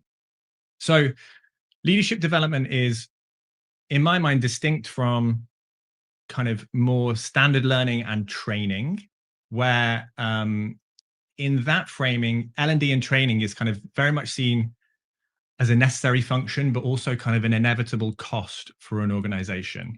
And often, as I've mentioned, with kind of an unclear impact. But leadership development is kind of different. It kind of sits in a special little place. It can often unlock more budget. There's more prestige. There's more buy-in, of course, from leaders, because they're going to be the ones who are engaging in that development. And And it's often kind of one of the later things to be cut if there are cuts to budgets. But I talked about impact. What's the impact? Why would you invest tens of thousands, hundreds of thousands, millions of dollars in leadership programs? It's to have an impact on people and on the business. So it might be things like succession planning. You have some leaders who are going to leave or who are going to retire, and you need to prepare the next generation of leaders to step up into their place. Maybe it's about retention. You want to make sure you kind of hold on to those high-performing, awesome leaders, and by creating an experience where they can learn and grow, you'll retain them. Maybe it's about happiness, not just for those leaders, but the better leaders they are and the more they can lead with kind of compassion, the happier their teams will be, which of course is great for the individuals. And then also we all know the knock-on effects of well-being and happiness inside organizations. Maybe it's about strengthening or building or growing a culture. And Emilia mentioned IKEA. The leadership program I work on with IKEA is all about culture and values. Or maybe you're trying to kind of grow a culture of innovation within an organization, and leaders are going to be key to driving that. Or finally, maybe it's about resilience. You need your leaders to be there, ready when there are things like pandemics, or when AI comes, or when there have been layoffs due to whatever factors. So leaders can kind of support that. So yeah, I think leadership development is really important, and it's also incredibly fun to work on. As I said, this talks about kind of a decade of change in learning and leadership development. So I kind of think about my work in 3 distinct eras, and I'm going to go through what I was doing and what kind of happened that was different in those different eras. So pre-pandemic, during the pandemic, and post-pandemic, I've seen a very clear difference in kind of those 3 phases. And I suppose pre-pandemic for me, when it came to all this kind of online collaborative learning experiences, which is kind of the focus of today and what obviously Howspace supports with, probably started in 2014. So I have worked with, I wasn't going to actually put the logos on there, but I've worked with organizations like IKEA, like I've mentioned, Accenture, Google, some big banks, some big retailers, the UK government, NGOs, charities. So all sorts of organizations working in online collaborative learning experiences. Pre-COVID, for me certainly, and for a lot of people I was working with, it was a thrilling time to be working in online learning and leadership development, because firstly, the expectations were low. For many people, online learning was e-learning. It was boring. It was that phishing compliance training or data privacy compliance training that you have to do. And let's be honest, most people just click through those or fast forward the videos or go and get a cup of coffee while a video is playing. That was the perception of it. But what came along around 2014 was a kind of suite of tools, pieces of technology that were incredibly affordable, incredibly easy to use, and you could kind of Frankenstein them together to create a really powerful collaborative online experience, and which I used for sure for leadership development. So, and it's easy to forget because these tools we kind of live with every day now, but how new they felt. So firstly, Slack, for the first time, really easily, you could get people into a community and start to have asynchronous conversations based on specific topics, which were kind of huge for building an online collaborative community. Zoom came in. So remember, before Zoom, we were all using Skype probably, or something like GoToWebinar. And the kind of killer feature with Zoom was that it enabled breakout rooms. And, you know, facilitators, learning designers, part of what we did in person was doing stuff in plenary with everyone, and then putting people in small groups to connect. And Zoom enabled us to do that. And then you had things like whiteboards.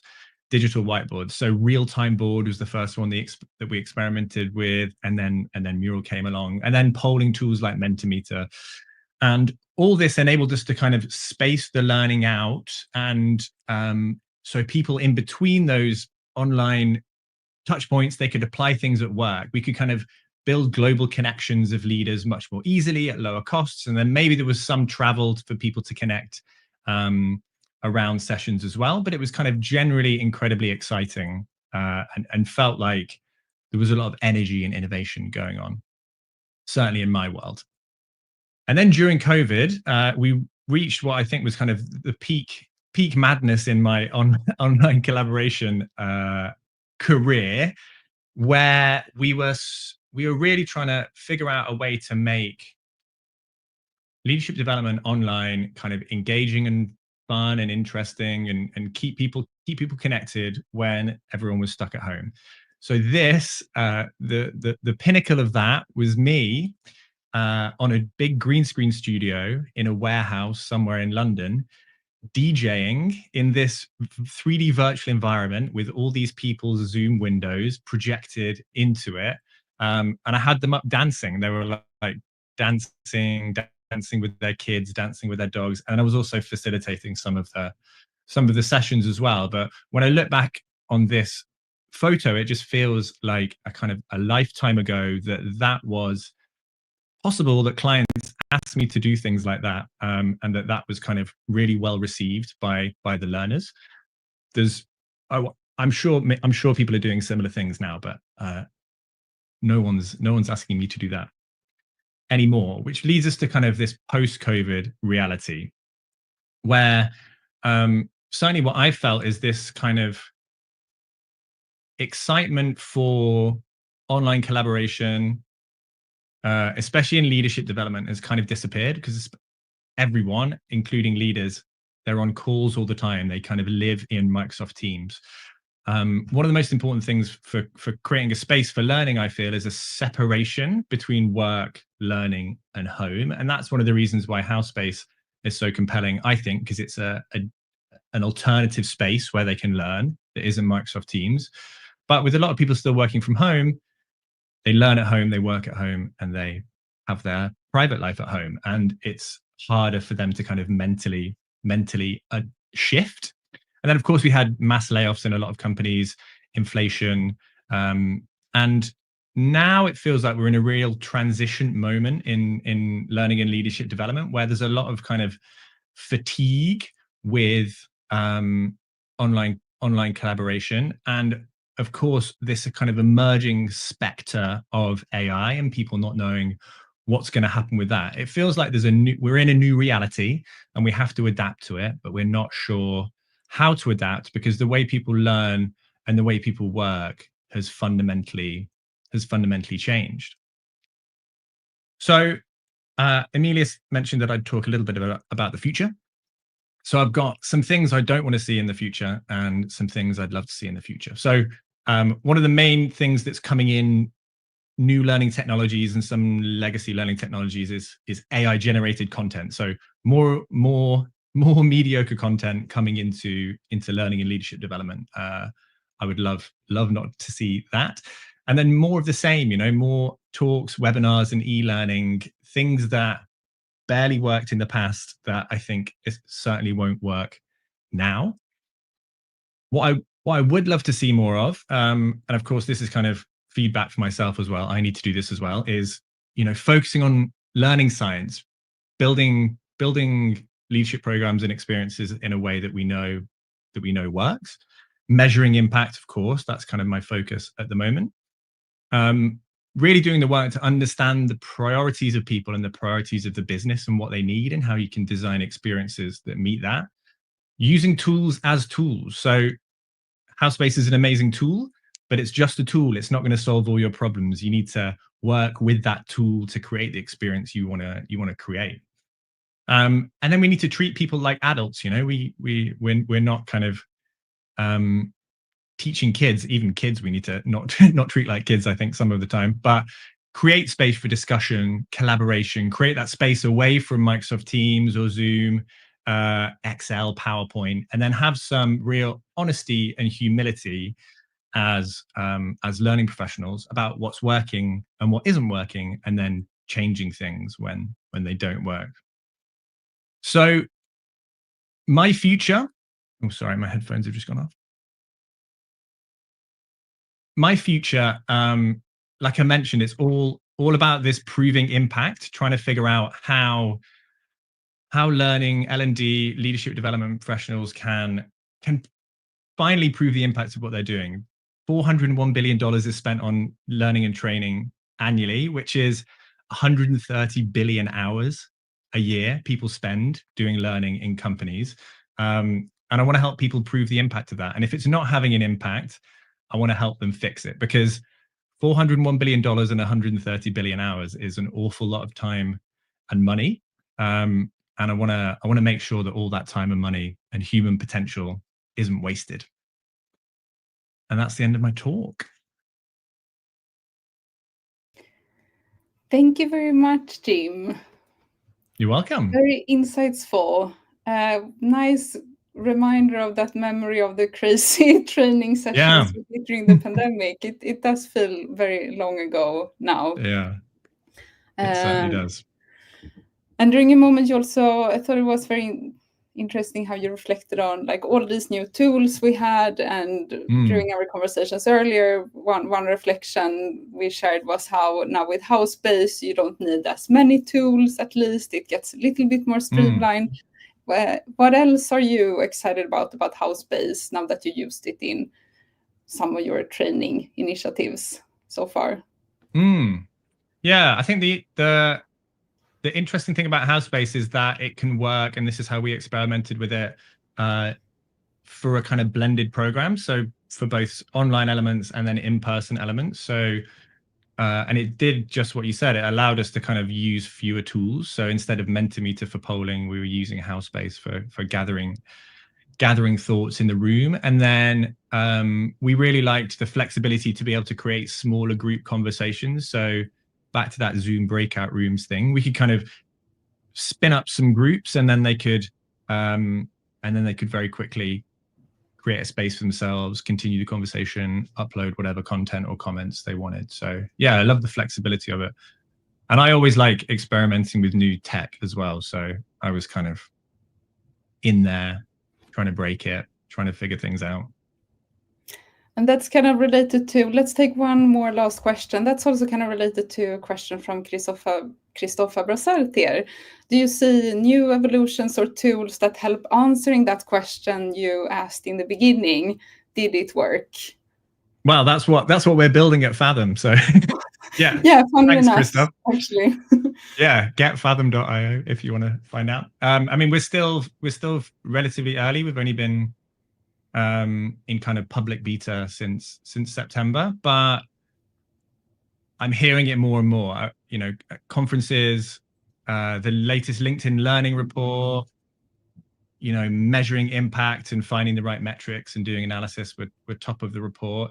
I think L&D has had a big shock after COVID and all these layoffs, and with AI coming, and there's more of a need for that department to show the impact it's having on the organization. So it can move from people thinking that it's just like an inevitable cost to thinking that it's like an amazing opportunity to drive impact in the business. Great. Thank you very much, Jim. Great to have you here. Thank you for being thanks for part of our inviting me. Howspace community now. And yeah, great to be able to collaborate with you in this space now as well. Great. All right, I'll hop into the community and see if there's any more questions. Yes, lovely. I'm sure there are. We only had time to answer a few, but now it's time for us to move into the Fireside chat. So, cool. But see you around, Jim. Thank you very much. Bye. So, as you heard through the presentations today, through Howspace, you have access to an ecosystem of amazing partners and resources who know your business and can help you use frameworks and capabilities the best way in Howspace. And Howspace also through Howspace, we also provide different types of insights and resources, such as practical templates, platform capabilities such as AI. But we also create our own content as well. And one of these spaces where knowledge and insights are shared as well is our new community for transformation leaders. And today we are actually very proud to be launching our new guidebook on transformative involvement. To celebrate this book launch, we have the founders of Howspace with us here. And we're going to be joined by them on stage in just a minute. So I would like to give a warm welcome to Ilkka, Mäkitalo, and Olli-Pekka, Juoperi. And I also would like to welcome my colleague Hannah back on stage, who will be the moderator of this discussion. Thank you, Emilia. What a privilege to be here on stage, and especially to be here with the two of you. Thank you, Ope and Ilkka, for joining me today. I always get super inspired of your stories and approaches on transformation, leading transformation, and organizational development. So I'm so excited to have this session also together with you. So at Howspace, we are talking a lot about how engaged people can transform everything. So it's all about involvement and learning, and our platform is actually the place to make that engagement happen. But what is your experience on and your view on why do we need engagement and why do we need to involve people, especially when we're talking about the transformation and making the change happen? Thanks, Hanna. I'd like to start from basics. So usually I'd like to think as a consultant that there are two good reasons for that. The first is that that's how you can really reduce the change resistance. But maybe other and even more meaningful is that if we can use all the competencies, all the wisdom in the organization, we might get better ideas. And somehow I want to highlight that there is always wisdom in organization which are not yet in numbers, like in customer front, for example. There are a lot of experiences about all the time changing world. So how to use also those topics as a part of change or strategy or whatever. And on the other hand, I simply think that if you give a good salary, you get pair of hands for quite easily. And if you have a good purpose in your organization, I think you might get also all the brains included in the process. But the main thing is that if you want to get people's heart with the change, I think then you have to design it together. Yes. I love it. Sounds really good. Ike, is there something you would add on Ope's thoughts? Yeah, sure. So I think organizations are pretty good in diagnosing things, what is happening in the organization, but then having a dialogue about the organization is a different thing. And in any case, whatever is happening in the organization, people are discussing, but quite seldom it's utilized as a resource for the change. So what is needed is transparency, so that it's serving the purpose of the organization, what people are talking about. And by coordinating and making it available for everyone, that can make a huge change happen. Especially now when we are talking about like virtual work and hybrid work and that kind of change, and lack of social time and lack of random meetings, people are meeting in the corridors. And so it's really important to think about what kind of discussions are we enabling and how we are utilizing the need to talk. Wow, how well said. How to get the pair of hands, the brain, the heart, and then also get all of that coordinated to be able to make the vision and the purpose true with the whole organization. Really impressive thoughts. Now the two of you have written the organizational transformation guidebook that Emilia already mentioned there in the beginning. So what is the story behind the book? What is it all about? So the background where we are coming from is quite rich in a way that we have been working as trainers, facilitators, consultants, and working with tens or even hundreds of organizations. So we have that kind of practical knowledge.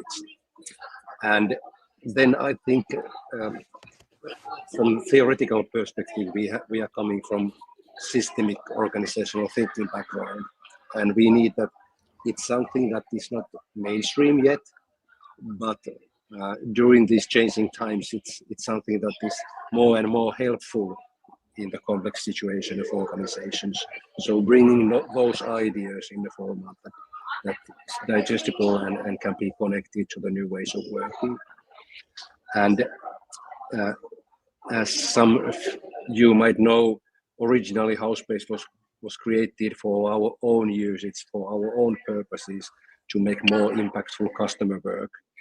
Later on, we have been supporting others in that work, and quite often we think that when you are changing the way of working, it requires changing mindset level.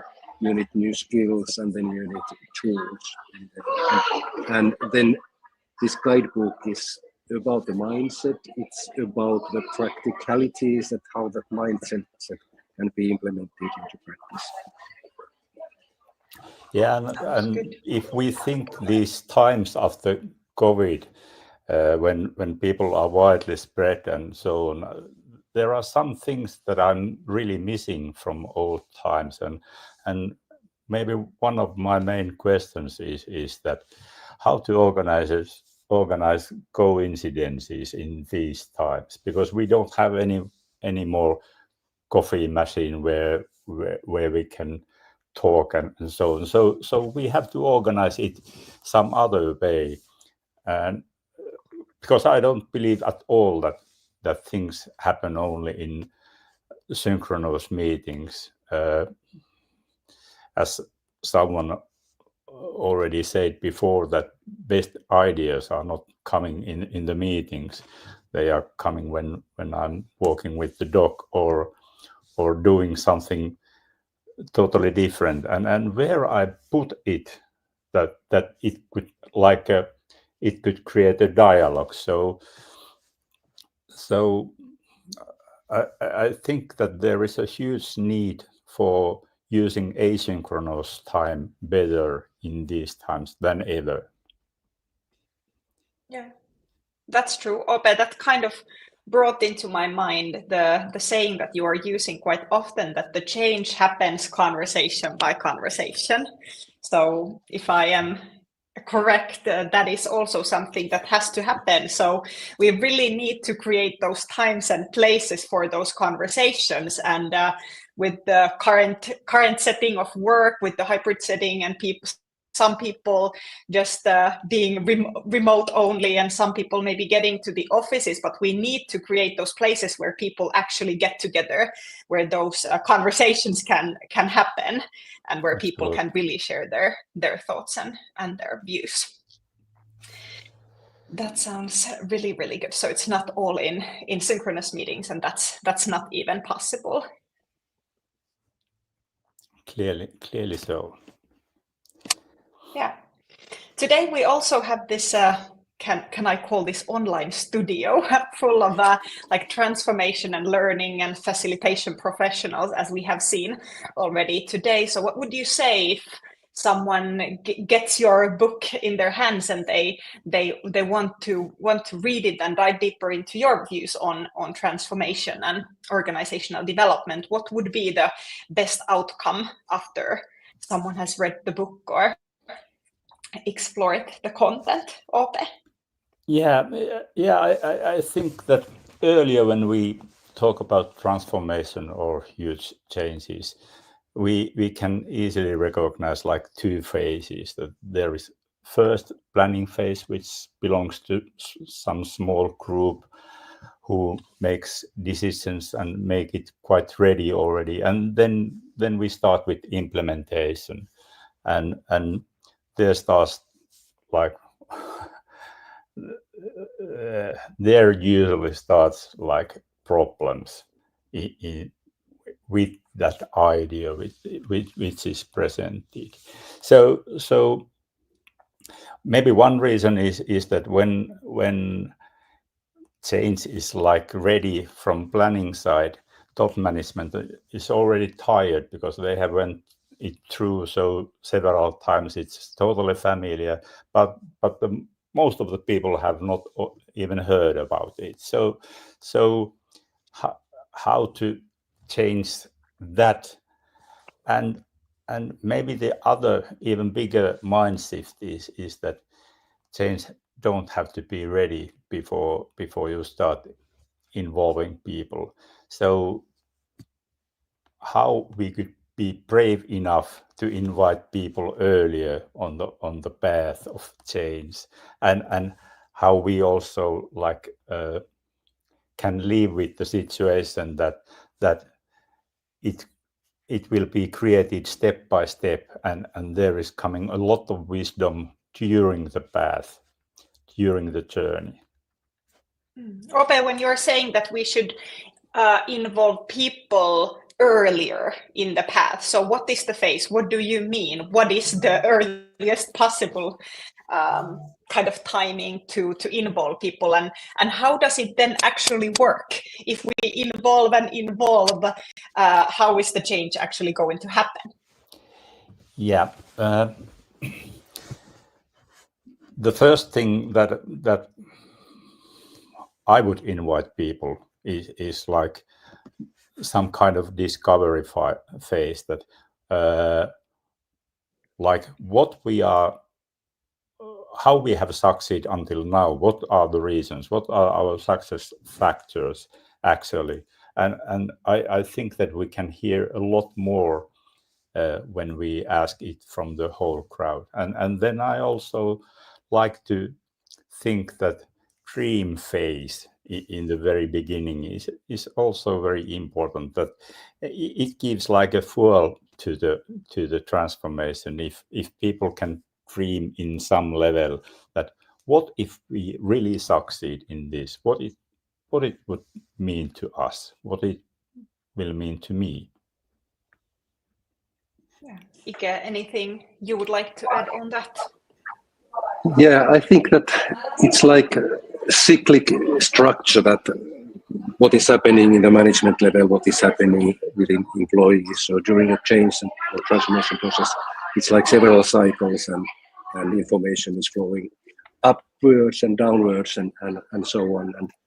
And what is important when you talk about inclusion or involvement is that how you are planning the process in a way that someone is leading, facilitating the process, and designing it from the user experience, so participant, employee perspective.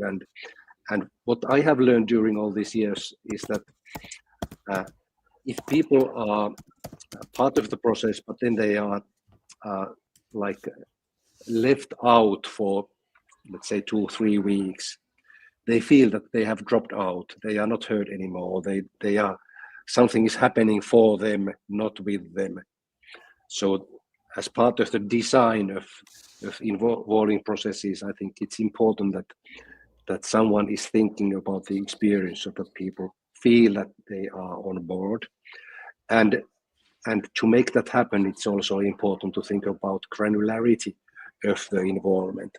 So it cannot be like full day workshops or even 2-hour workshops. It can be a link, a notification here and there, where you are asked to answer to one question or comment to one summary of previous discussions.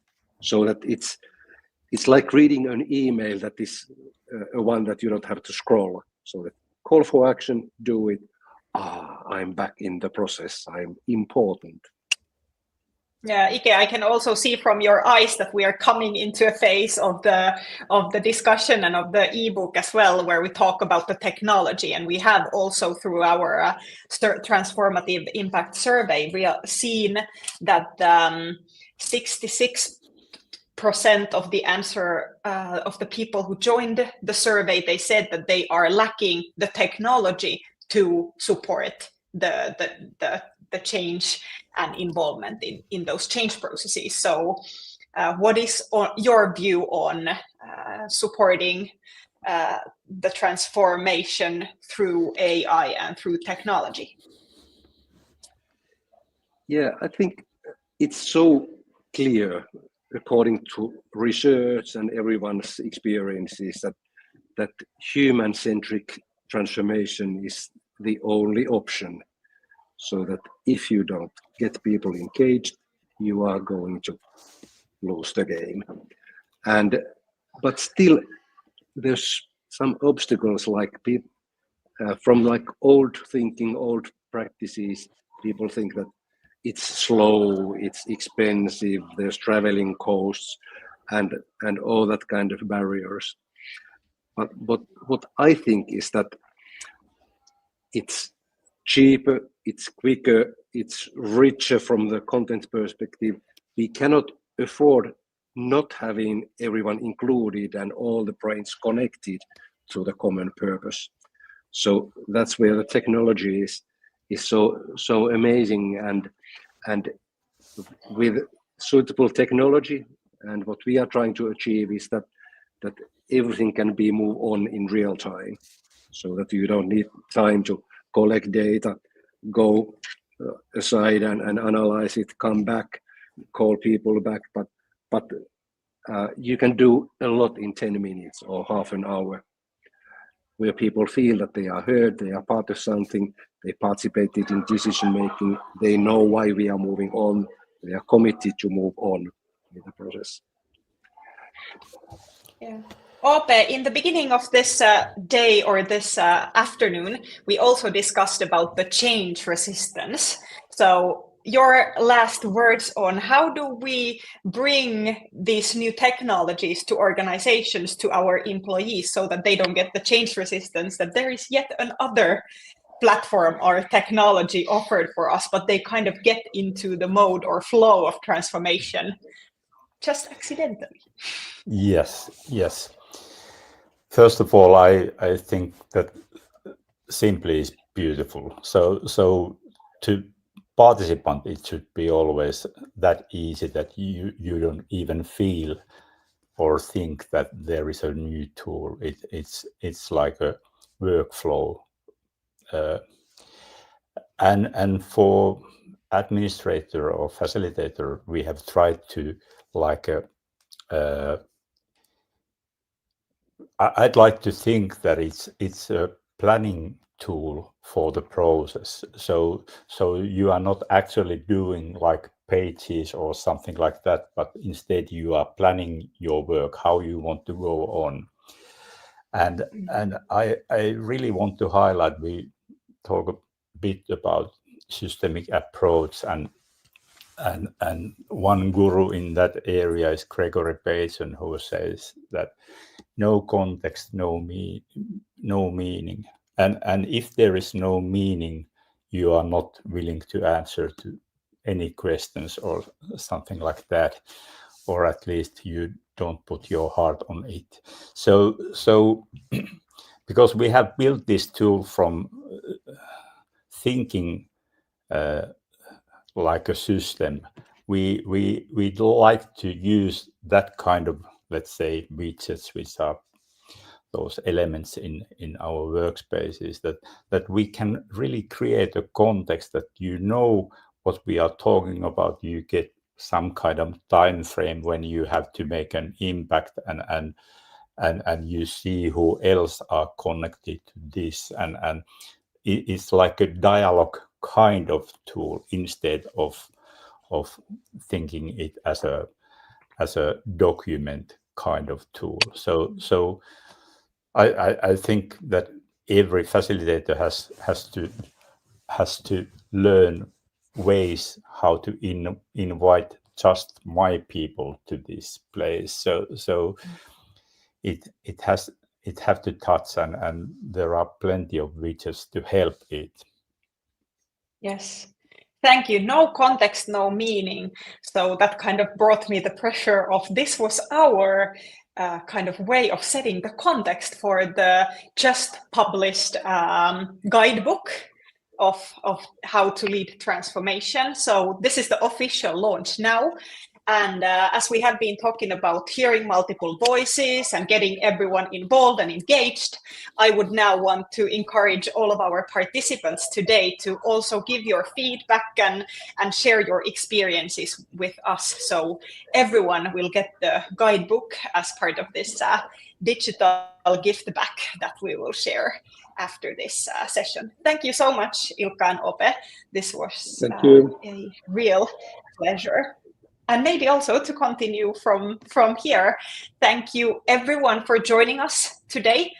We will share the recording of the day, the presentations, and all the materials afterwards. So everything will be added on this workspace. Or am I promising too much, Emilia? Not at all.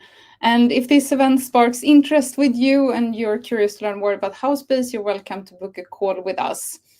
And we also want to invite you to, if you're curious to interact more with other participants of this event, we're hosting an after party after this live stream ends. So click on the after party menu option that will be revealed at past. And in that session, we're going to discuss our key takeaways from this event. So we're also now revealing our final reflection chat in the bottom of the page. So we want to ask you what new insights or ideas sparked for you during this event, and how could I bring them to life in my work? So we would love to hear from you and hear how you are planning to implement these new insights and learnings in your work. Wow, that's a big questions and many thoughts in mind. So please write down your comments and we are waiting to hear your reflections. Yes. And that was everything from us today. So we want to thank all the speakers for joining us. It's been very inspiring. I'm super excited that we were able to do this event with so many interesting people here, both in the audience and online. And yeah, anything else, Hanna, we would like to share?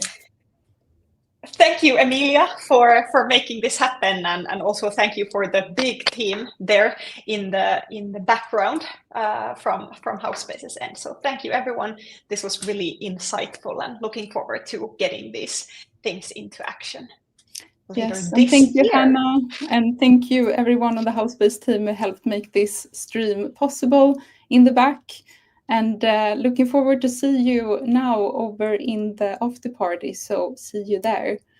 And with that, I guess we are ending the stream now. So thank you all for joining. We hope to continue to see you as part of our community in other events and activities that we'll organize. You will have continued access to this workspace. So feel free to continue to chat and discuss with each other. And yeah, hope to see you around. See you. Great. Thank you. Have a nice evening. Bye.